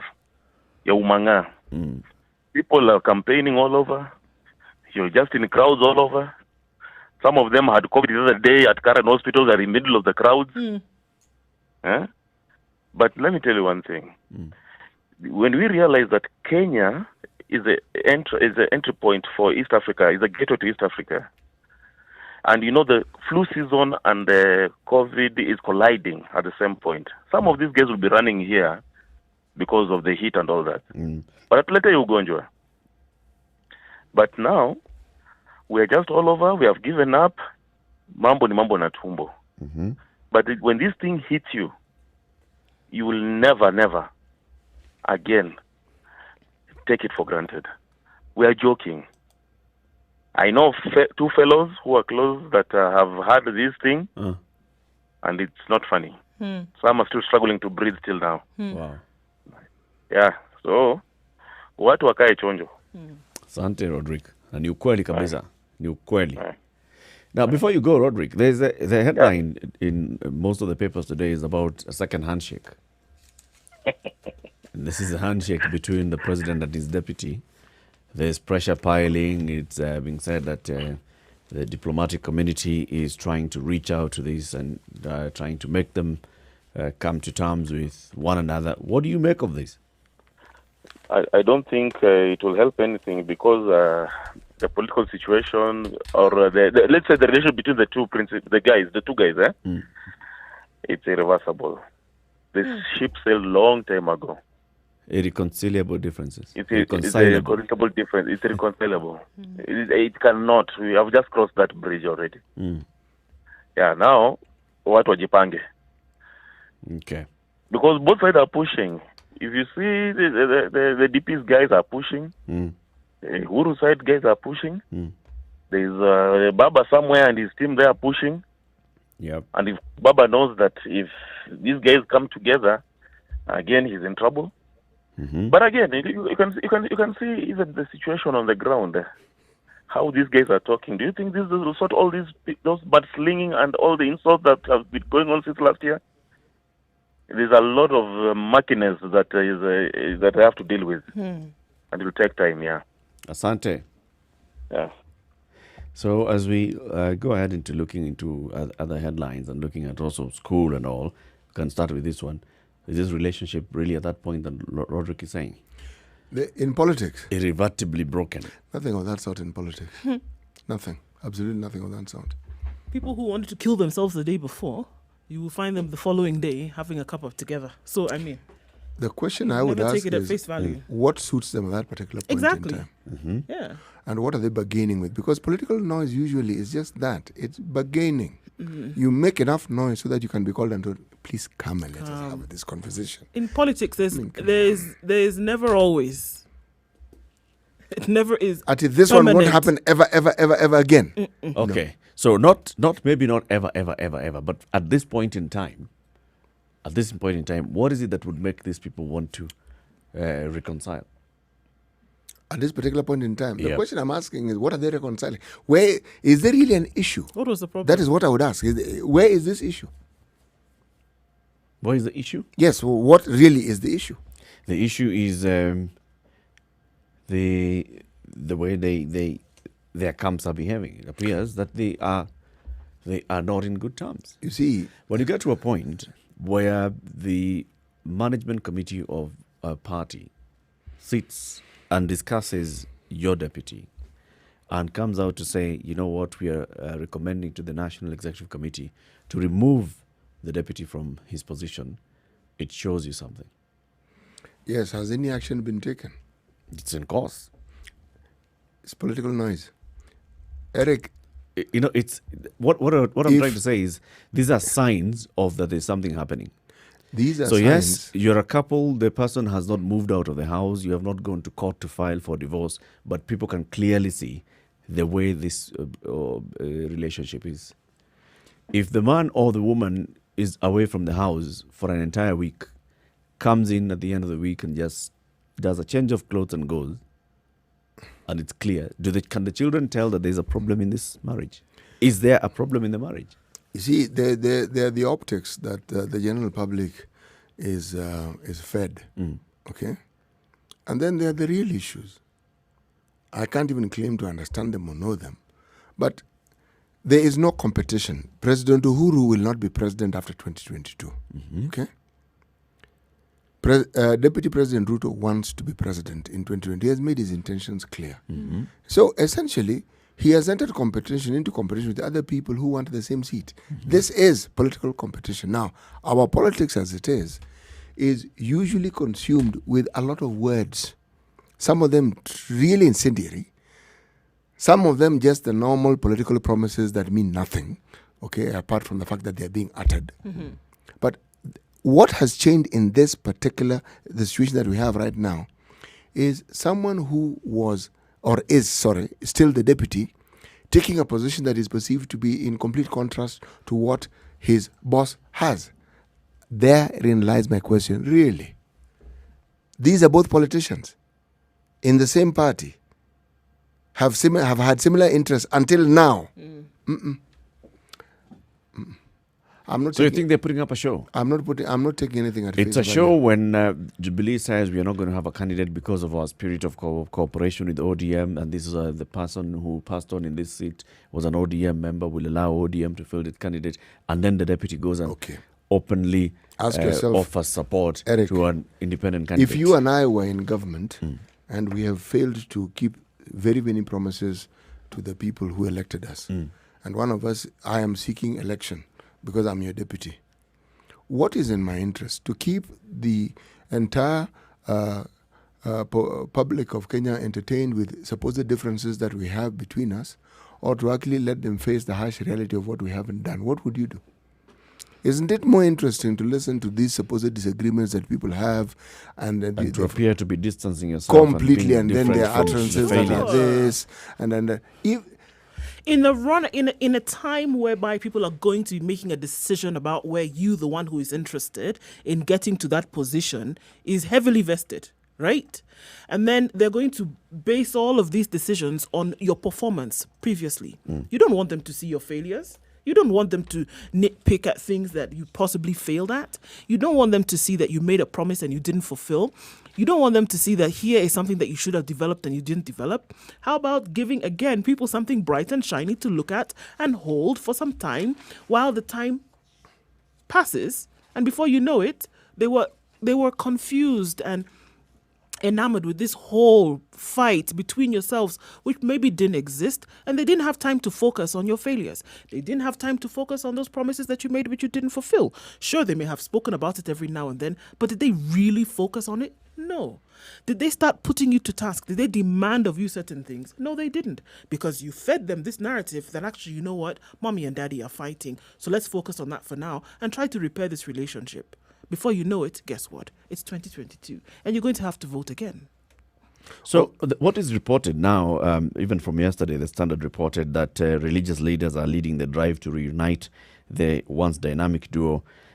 We have also seen reports that the diplomatic community has had having the same talks and having to talk to the two leaders and saying, you know what, the kind of image that you're portraying to the public is not good. You guys need to show the same united front that you had before. Are they wasting their time? Who? Are you saying that the religious leaders, the diplomatic community, are you saying that what they are seeing is different from what they should be seeing? I'm saying that they know something I don't. Mm-hmm. This amount of effort. Mm-hmm. So clearly there's something that they have also seen. There's something they've also seen, but if I were to play devil's advocate here, the religious leaders may want to paint themselves in a good light, that they are actually people who are concerned about their flock, who form what we call the constituency of this country. And they want to keep the moral heart of the society beating to its maximum potential. Yes. So let's also throw in and wade into this conversation. Exactly. We can't be seen to be quiet. We also must be called upon Take to a moral high active ground. participants in this conversation and this discourse. We're not It is letting necessary. this thing go left. But And they wouldn't be doing that if there was nothing to really react to. okay, what is this problem then, really? They would not be the ones who are creating the narrative. They're actually latching onto a narrative that is already there. Yes, and onto what an is image that is already there. What is the problem, Eric? What really is this problem? Is it kumi yangu, kumi yako problem? This is politics. Mm-hmm. Okay? Yes. And why? And the effect that is having. The thing is this, that's when the deputy and his boss are not appearing to work in tandem, what is the political ramification of that? No. Are we saying that from day one these people are working in tandem? I would say from day one they appeared to be working in tandem. What we're seeing now is what was there previously, but it's now just being manifest, if indeed there is a real problem. Look, these are seasoned political players, all right? There's no one here who's a neophyte. There's no one here who's just suddenly come into this game and doesn't know what means what. If the differences were as real as people say they are, and the claims that the deputy president is the demon he's been painted to be, you actually think that no action would have been taken by now. It would have been taken. Possible to think the fellow would have been gotten rid of a long time ago. Yes, the very least the fellow would have been in court. No? Define rid of? Outside outside office. as in removed from office. From office. Yes, that's what she means. Uh-huh. Eric, there are very many things a sitting president can do. There are very many powers that, even with the limited powers that our constitution gives the president, that the president still can do. All right? This dynamic duo may not appear to be as dynamic as they were before. I am arguing that they have a new dynamism. It is more important right now if you portray some division between you. It makes for more interesting politics. It makes So for it's a better script discussion. that they've sat down and agreed on. I'm saying it is possible that it is a script. What if they came out and said, you know what, we're presenting ourselves again and we've come out and we've had the conversation and we feel as though it was time for us to reunite upon a perceived notion that they had actually been at loggerheads? What do you think? Do you think it will throw the country into any particular tailspin? Do you think anything will change magnificently so? Okay, so now they've decided they're holding hands once again and they're going to finish this race properly, and then whatever happens after that will happen. It can happen, and then what? This problem that people thought that they were adding to, the church comes in and lends its voice and says, actually, you know, we feel that. What do you think they would be saying at that point? If they come and actually say, you know what, we're fine now. Everything is okay. All this mushrooming of opinions and people saying different things and how we feel that it should. What do you think they would be? Even those who took sides within the same party, for example, even those who took sides, if they came out and said, actually, you know what, everything is okay, there's no problem, how do you think they would look? Let's throw open this question then. 0719-012-600 or Spice FM KE, YouTube, Facebook, Twitter, Instagram. Are there differences that require reconciling between the president and his deputy? Or are we just being taken for a ride? Are there differences that require reconciling? Because the news right now is that there are attempts at reconciling the two. Religious leaders on the one hand, the diplomatic community, some diplomats also piling pressure, according to the Nation. What's the headline again in the Nation? Pressure piling? Pressure, envoys piled pressure on Uhuru and Ruto. Yep. Envoys pile pressure on Uhuru and Ruto. And then now the one in the Standard says, there's no handshake for you, Raila allies tell Ruto. So it appears now we have even brought in the Raila allies into this whole conversation. Are there differences that require reconciling between President Uhuru Kenyatta, Deputy President William Ruto, or are we just being taken for a ride? Let's take a look at the weather when we open up the phone lines. This is the Situation Room, the only way to start your day. Spice up your Spice FM. Nyeri. 20 degrees and partly cloudy in Nairobi, mostly cloudy in some parts. Highs of 27 and lows of 14 today. In Nyeri, it's going to be a sunny afternoon, currently at 19 degrees, going to highs of 26 and lows of 13.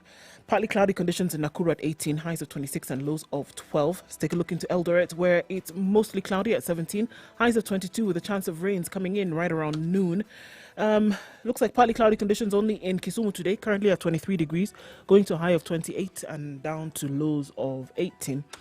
In Kakamega, it's partly cloudy at 20, highs of 26 with a chance of showers in the afternoon. And looking at highs of 29 in Mombasa, currently mostly cloudy conditions at 28. It's looking like rain in Malindi later on, highs of 29 and lows of 25. Outside of the country into Kampala, it's partly cloudy at 21. Thunderstorms expected later with highs of 25 and lows of 18. Dar es Salaam will continue with the rains today. Thunderstorms is what is in the forecast. Highs of 28 and lows of 23. In Johannesburg, it's mostly sunny this morning, and those sunny conditions will last throughout the day, going to a warm high of 27. Thunderstorms continue in Lagos at 29. That's been a high today with lows of 23. Getting to early evening in Beijing, past early evening actually, it's mostly sunny still. They'll see highs of 19 and lows of 9. Looking into London, and it's clear skies at 8 degrees, but it'll change later with rainy conditions with highs of 13 and lows of 7. Paris is mostly cloudy at 8 degrees, highs of 13 and lows of 7. And we'll wrap things up in New York, where it's now Thursday morning. Clear skies at 16 degrees, highs of 24 and lows of 15.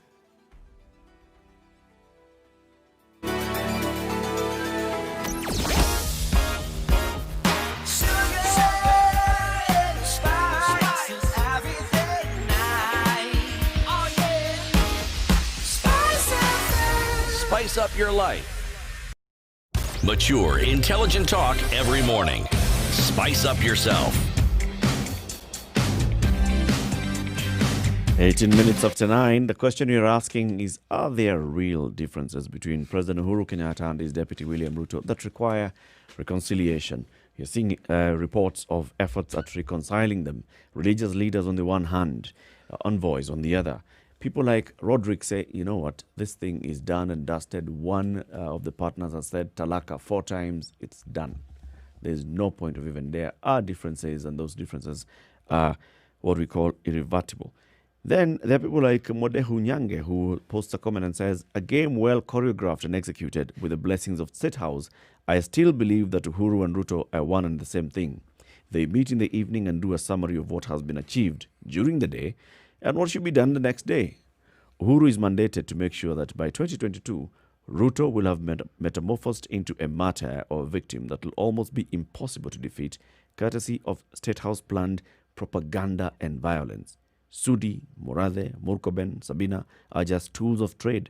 Atwoli is a free loudspeaker, a Wi-Fi hoteli, where any Dick, John and Harry can connect to.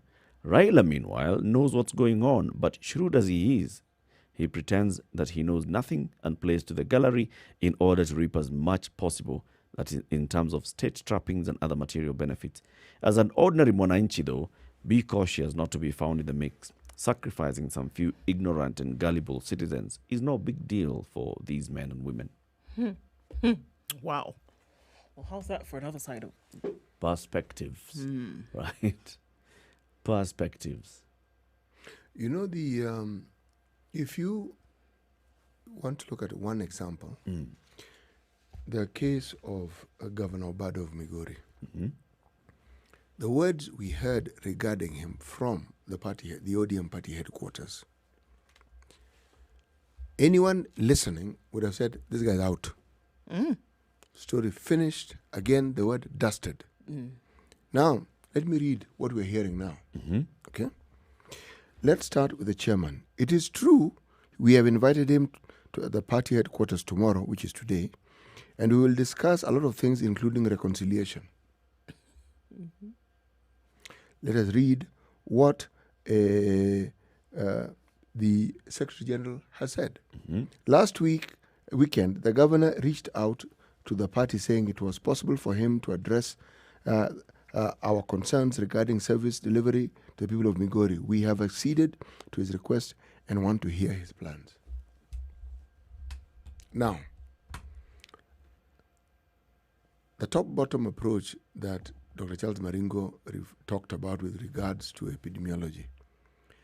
Every time we've heard of a situation where a governor is facing impeachment, it is the county assembly who have raised the issue and escalated it. Yep. This is one rare situation where we had the party on whose ticket this gentleman got that seat, raising the issue about wanting him impeached. That particular song has changed. It's a strong... it's a whole new orchestra. The players haven't changed. Same players. Same players. Migori hasn't moved from where it was. Now, this is a political situation. Learn from it.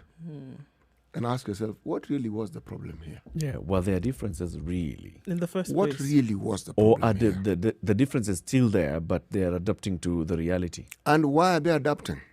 because of the reality. Yes, and what is the reality? You see, these are the questions you want to ask. That despite my differences, I really cannot do anything to you. Yes.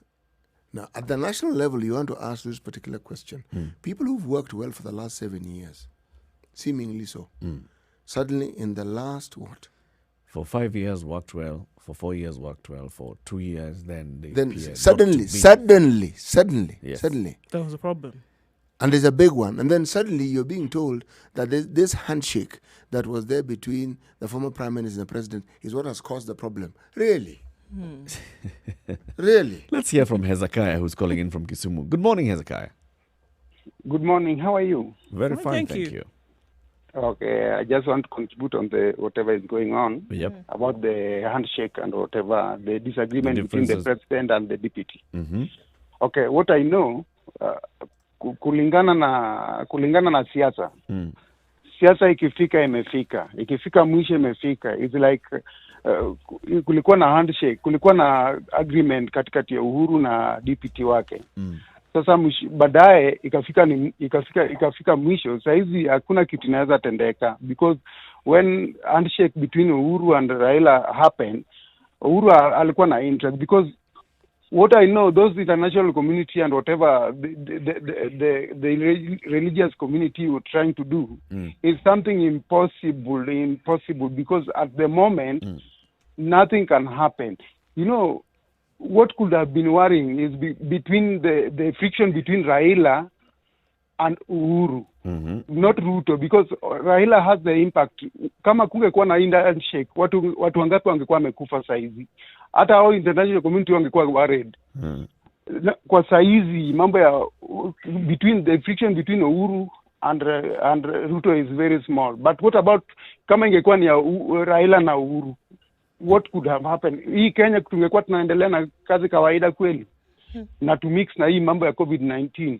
Sasa tuangalie hii mambo vile tunaweza endelea mbele because ile imemwagika hizi kulingana na body language and whatever is happening. Isoleki. So you think this is done? Hiyo ni kupoteza wakati. Yeah, that is done. Ndoa imevunjika. Kama ingekuwa ni Raila na Uhuru saizi, mimi ningekuwa hata saizi singekuwa natembea. But Uhuru na Ruto saizi natembea, nafanya vitu zangu za kawaida. COVID-19 inakuja, tunaendelea, lakini ingekuwa mix na Raila na Uhuru.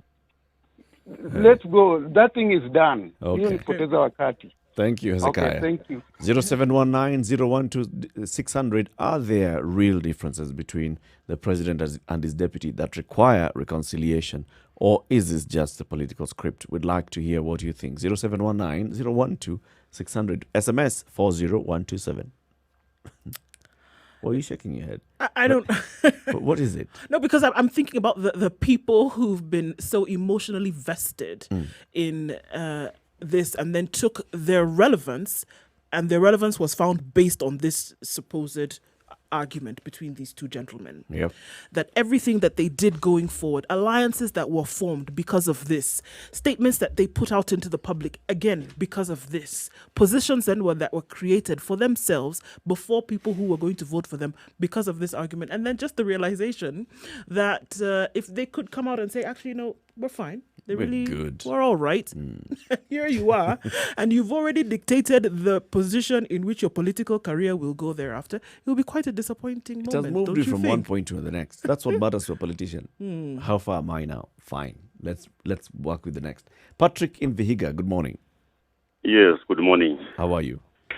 I'm fine. Are there differences between the two leaders?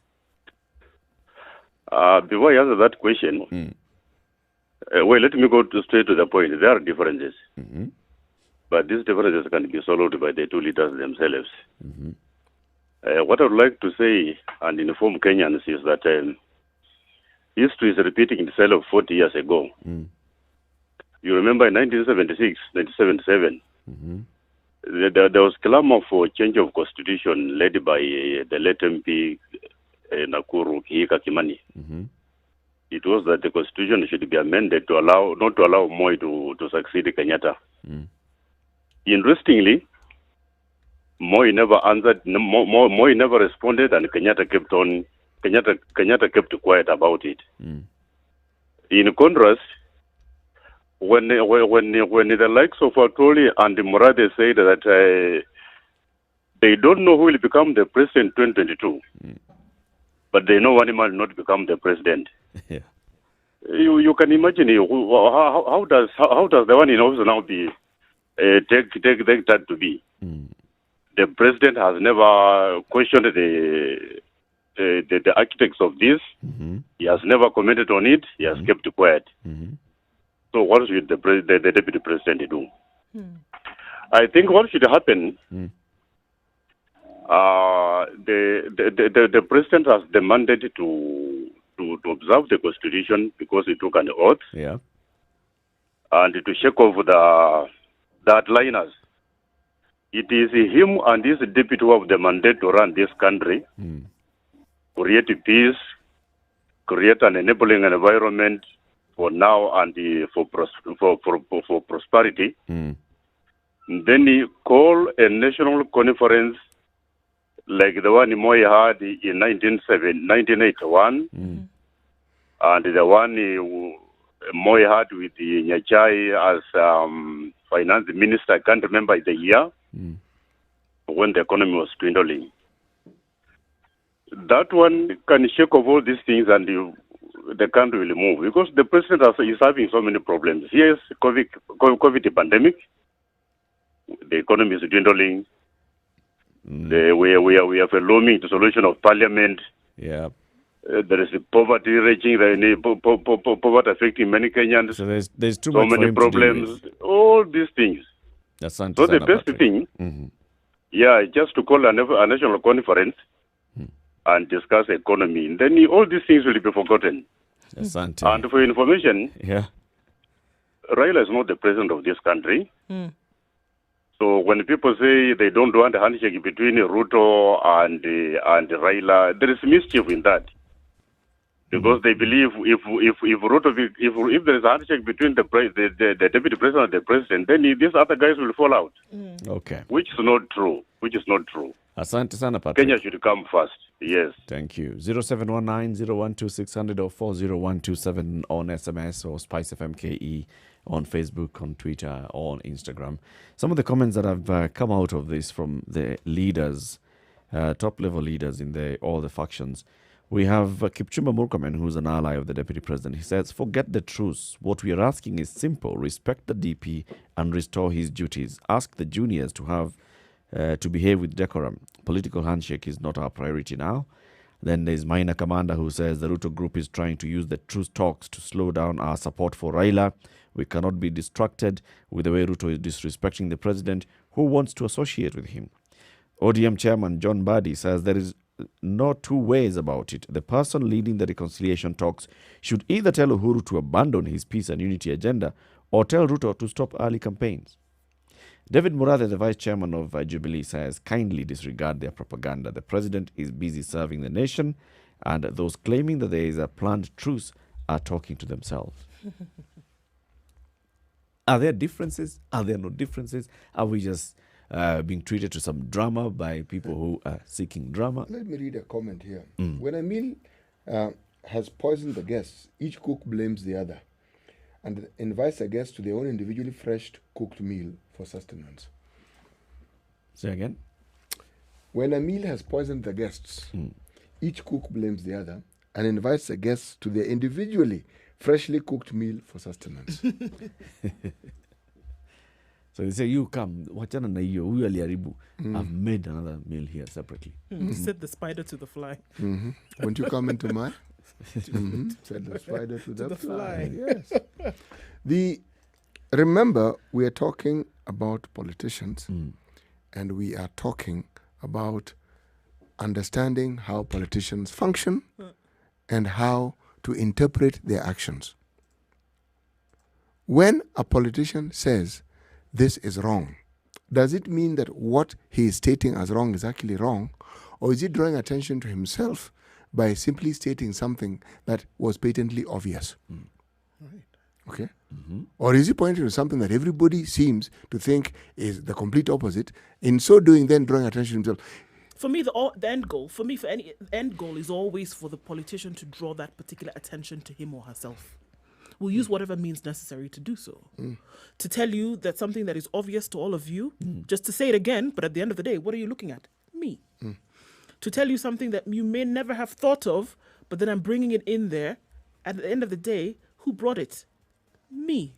So it's still that you're looking at me at the end of it. And I would say that's the goal of any politician at any point in time. 28 minutes to 10 o'clock. Let's take a break, see what's happening on the roads, and then we come back and pick your calls, 0719-012-600 or SMS 40127.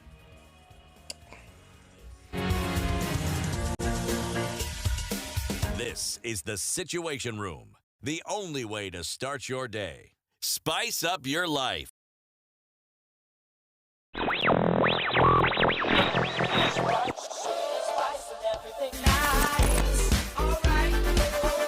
It's looking much better. I think we're officially out of traffic hour. Still some dregs of that on Mombasa Road. Trying to get into the CBD. Still slow because of the construction at those points. But early morning traffic seems to have dwindled.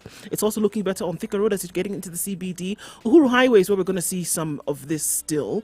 Moving along very slowly between the Nyayo Stadium roundabouts and then heading all the way through into Westlands through the CBD. So that's where you'll see the problems. But for now, in most other parts, it looks good. If it does go Ori, let us know. Spice FMKE on Twitter. Or text us on 40127.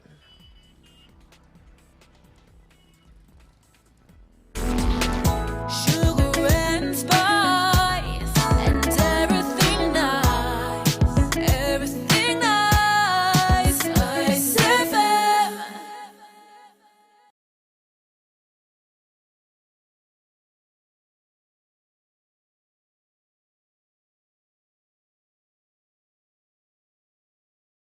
Mature, intelligent talk every morning.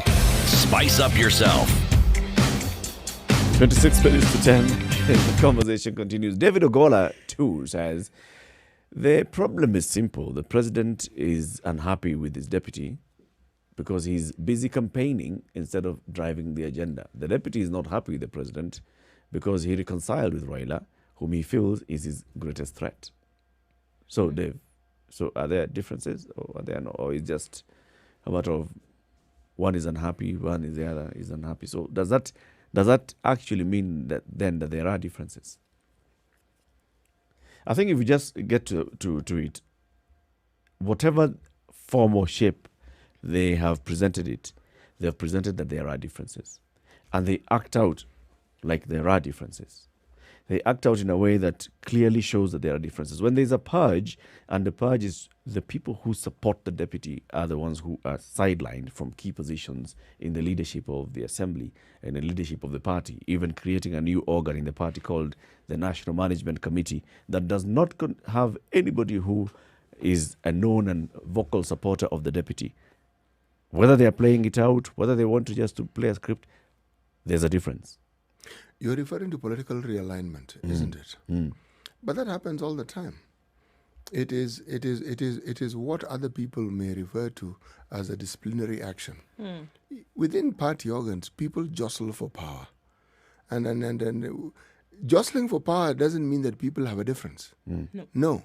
And sometimes, even within parties, the party leaders and the top organ, the people who actually have the final say, sit back and let those who are supposedly aligned to them have their say, and they sit back and watch how far this thing goes.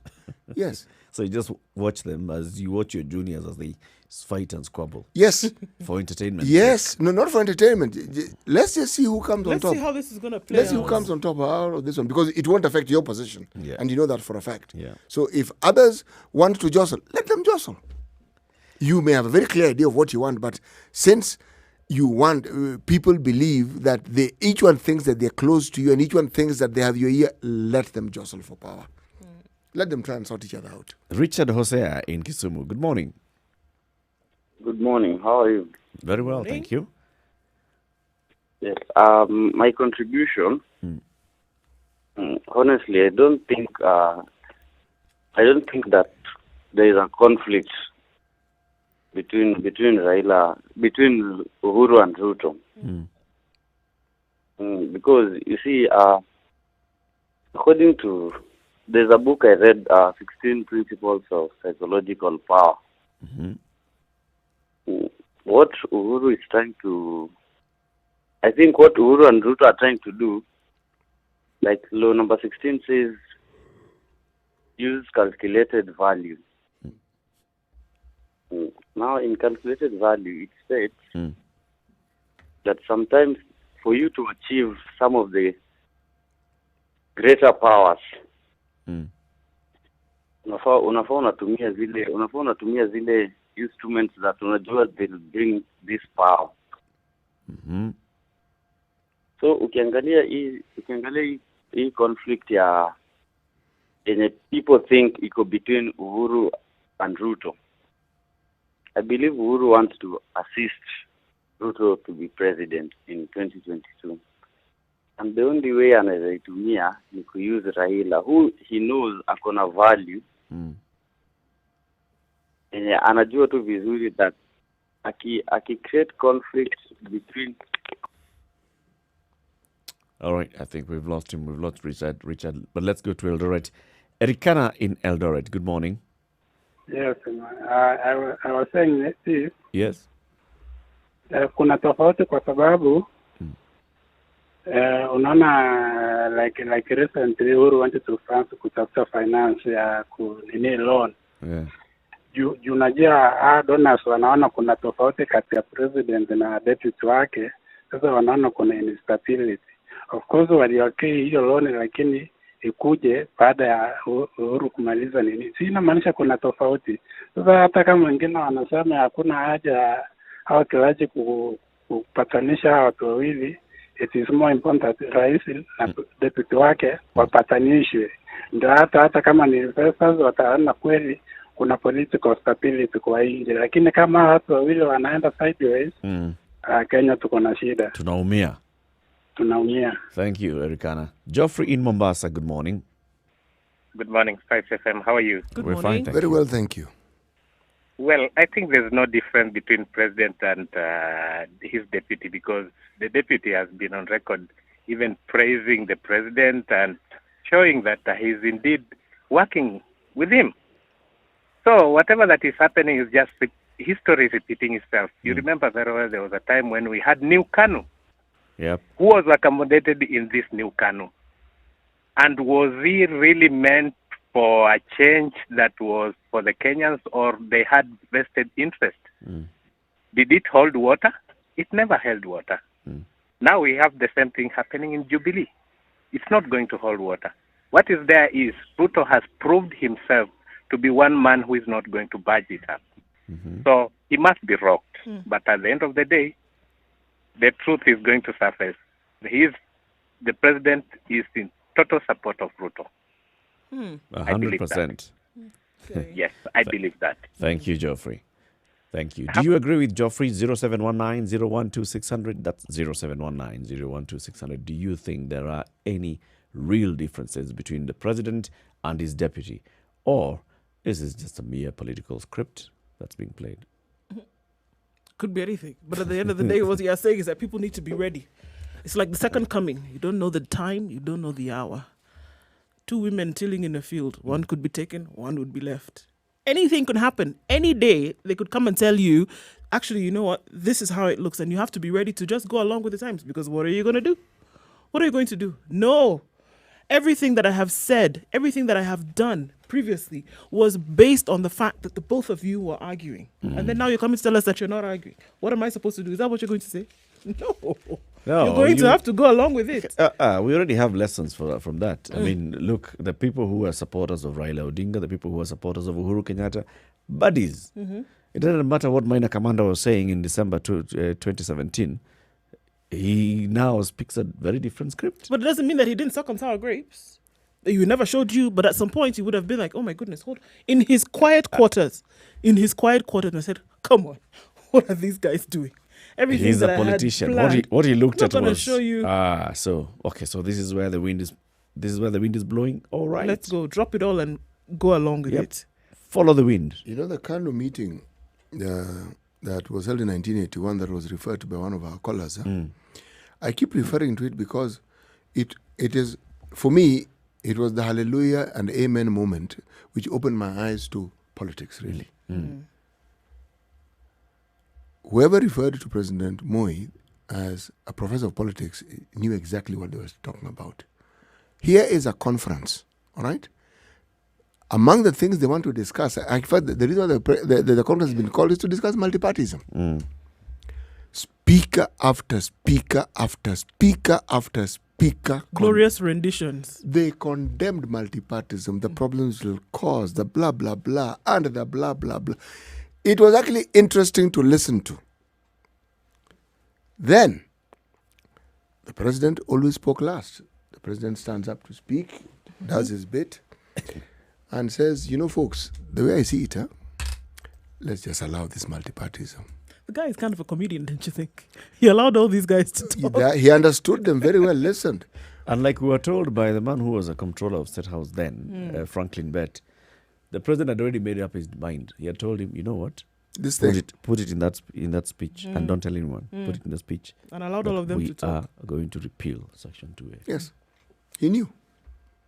He had understood it. It wasn't that the president looked and then felt picky ponky. Had a donkey. Donkey died. Father cried. No. He knew exactly what he was doing. Now, that's a consummate politician.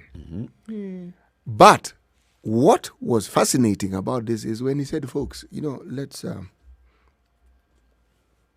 multipartyism to come into being. Goodness gracious me. The agility of the politician came into full display. They're clapping the cheer, but there was a pin drop silence for some 2 seconds. And then cheers and yes and this. Now, you must remember every time you're discussing politicians that don't look at the person. Please look at the fact that this is a politician. And politicians, when it comes to the way they think and the things they say, they don't inhabit the same space as us. Even you, should you become a politician, believe me, you can say the very same things that we're used to you saying, but they'll mean something completely different simply because you're a politician. Yes. Some of the comments coming in, you can read this one by Joseph Kalukalu. Okay, so Joseph says, there are no real issues to be reconciled between the two except for Raila to stop interfering with the two and concentrate on building ODM. Otherwise, Raila will be time-barred in 2022 race to State House. Who knows Uhuru and Ruto are playing him? Who knows Uhuru and Ruto are playing him to achieve what he promised the people? I really feel Raila has no vision, because he specializes in spoiling the visions of others. Hey. Okay. Augustus Kiptalam. Athletes miscalculate at times by staying behind. Meanwhile, opponents gain more than expected. If this is a trick by Huruto, then Raila Gideon gaining more ground. It's an interesting perspective. So then the others are actually gaining by whatever game you guys are playing. You have miscalculated. It's going to play to the benefit of your opponents come 2022. These are politicians. And remember, these are politicians in a country that is perhaps one of the most politicized countries in the country. I mean, the world. The world, yeah.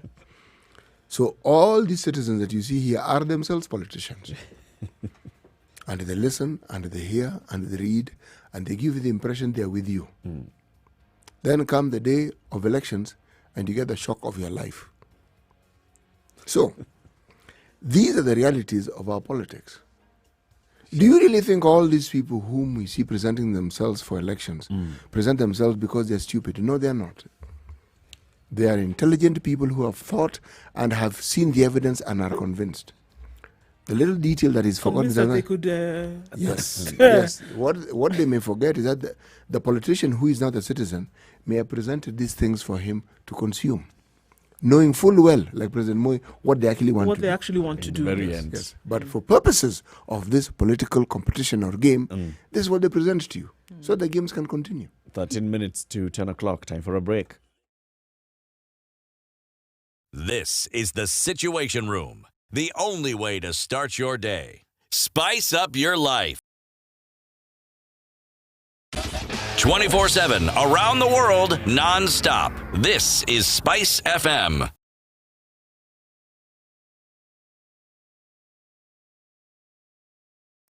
In the face of COVID-19, life has been adversely affected, with nearly all schools in Kenya lacking basic hand-washing facilities, affecting more than 19 million children. Together with Davis and Shartleaf and True Black, we, the Standard Group, have partnered to collectively unite other corporates and individuals to join the initiative towards setting up basic sanitation facilities around the country. For more information, send an SMS to the short code 40616 or email standwithkenya@standardmedia.co.ke. Time to come together for tomorrow. It's our future. A partnership by Davis and Shartleaf and True Black and the Standard Group.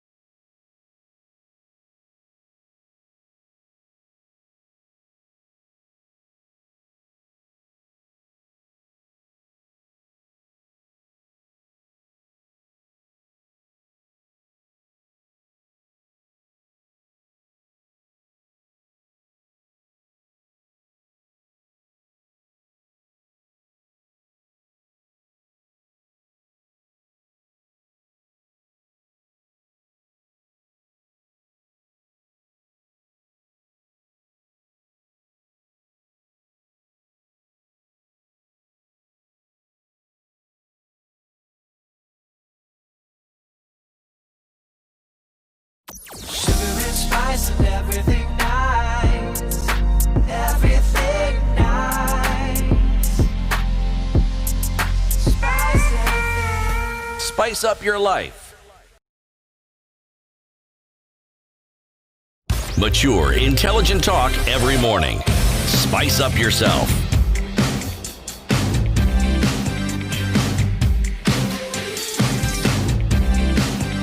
All right, that's 11 minutes to 10. Then if indeed we say that, maybe there are no real differences between the president and his deputy, then they have fooled very many people.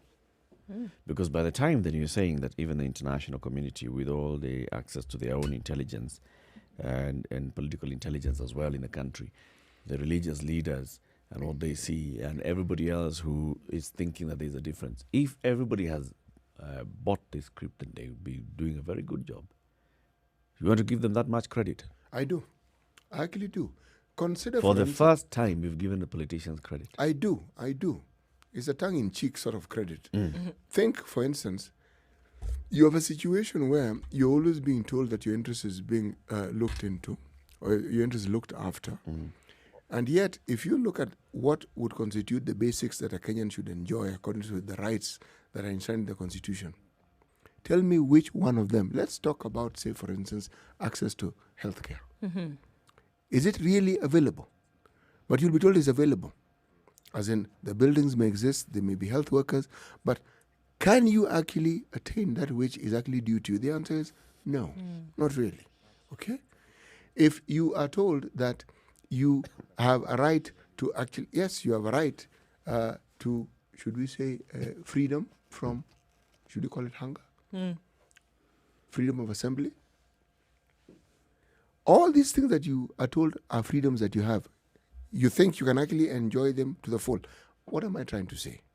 By the time somebody has convinced you that the very thing you don't have, you actually have, don't you think that person is really very good at what they do? Right. They are really very good at what they do. Here we are fighting for your cause. And in so telling you this, and if you believe it, then you forget everything else that had happened. You forget that, one, the laws that are passed with the greatest speed have issues that have to do with them. Their benefits. That you won't remember. No. These are accomplished people. These are people who know how to ply their trade well.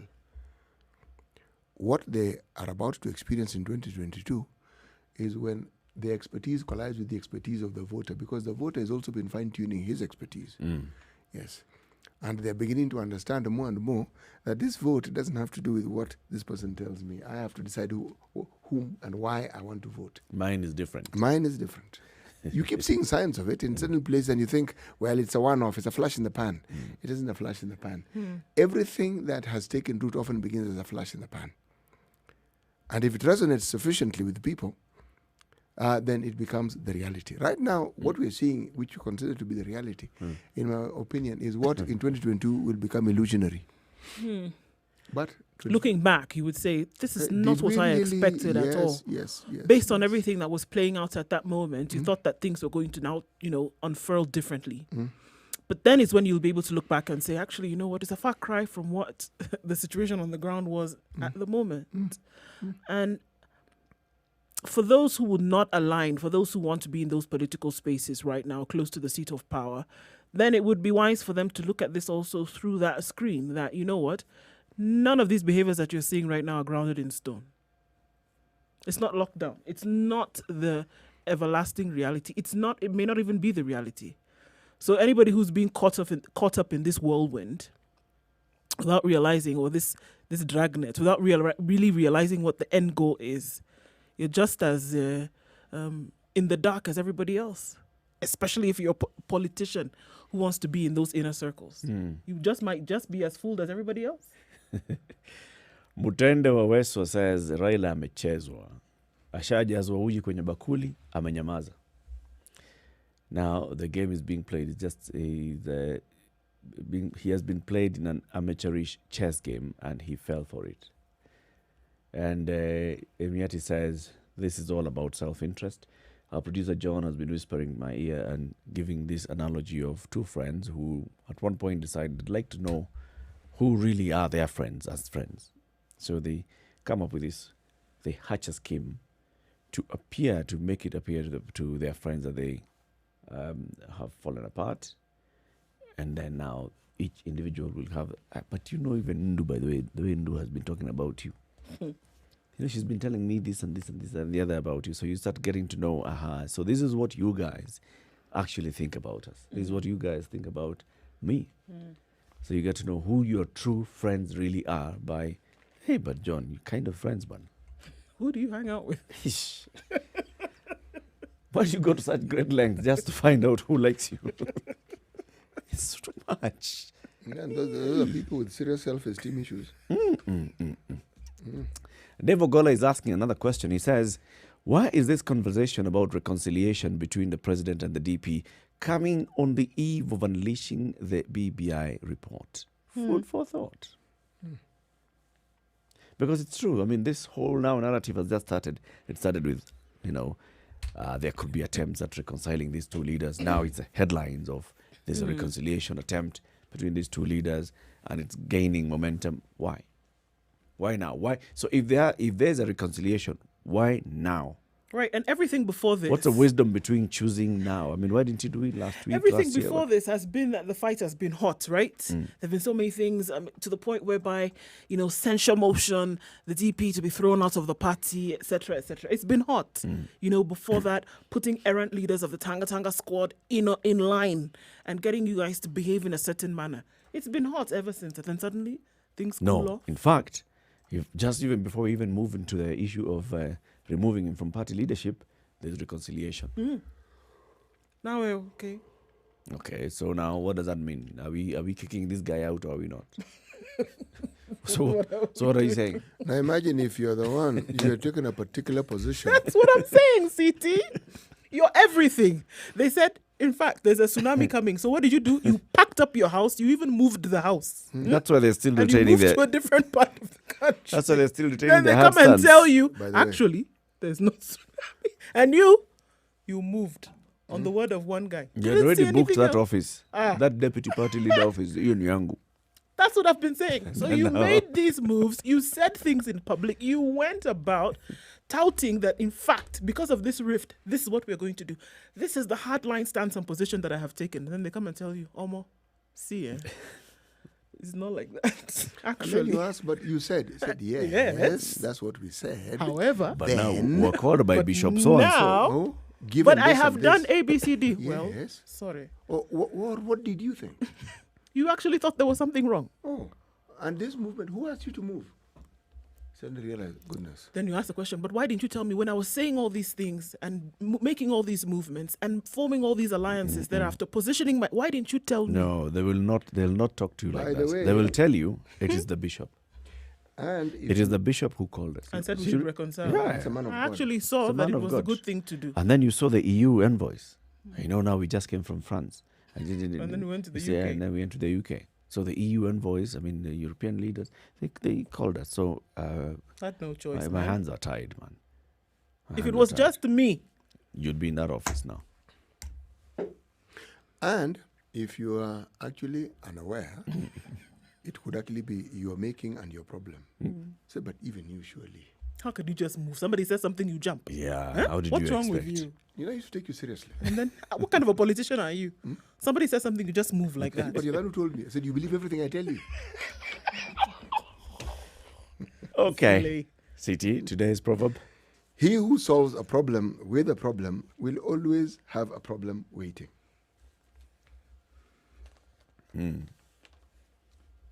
There's a problem in Jubilee, Tanga, Jubilee, Keleweke. You want to kick out the deputy party, you have a problem. So you want to, what problem do you bring about to solve this problem? That those would argue, you bring in a handshake. It's another problem. Yes. And then you'll always have a problem waiting. The truth of the matter is, if you want to apply this saying to a political scenario, yep. In politics, the problem is only a problem when it is a problem. Otherwise, it is not a problem. It is not a problem. Yes. Problems are not problems unless they're problems. Yes. Okay. Boniface Mwangi, this man who wanted to be president he wanted to be MP, in the last election. There's a movie that's premiering tomorrow at the Prestige in Nairobi. It's called Softie. Enchanting life and times of the photographer turned politician who's chronicling his fight from the fringe, shaping political discourse over the past decade. We'll be having a conversation with Boniface Mwangi tomorrow to question him about his thinking, asking exactly what are you telling us, what you really are thinking, or are you just also playing with us? Are you in this for the money, or are you in this for somebody else's money? Well, all right then. So join us tomorrow from 6 a.m. to 10 o'clock for more conversations. Now until then is an interrupted music, and then money comes to take you home, and then the adults come to keep you company in the night. room. Good morning. It's 10 o'clock.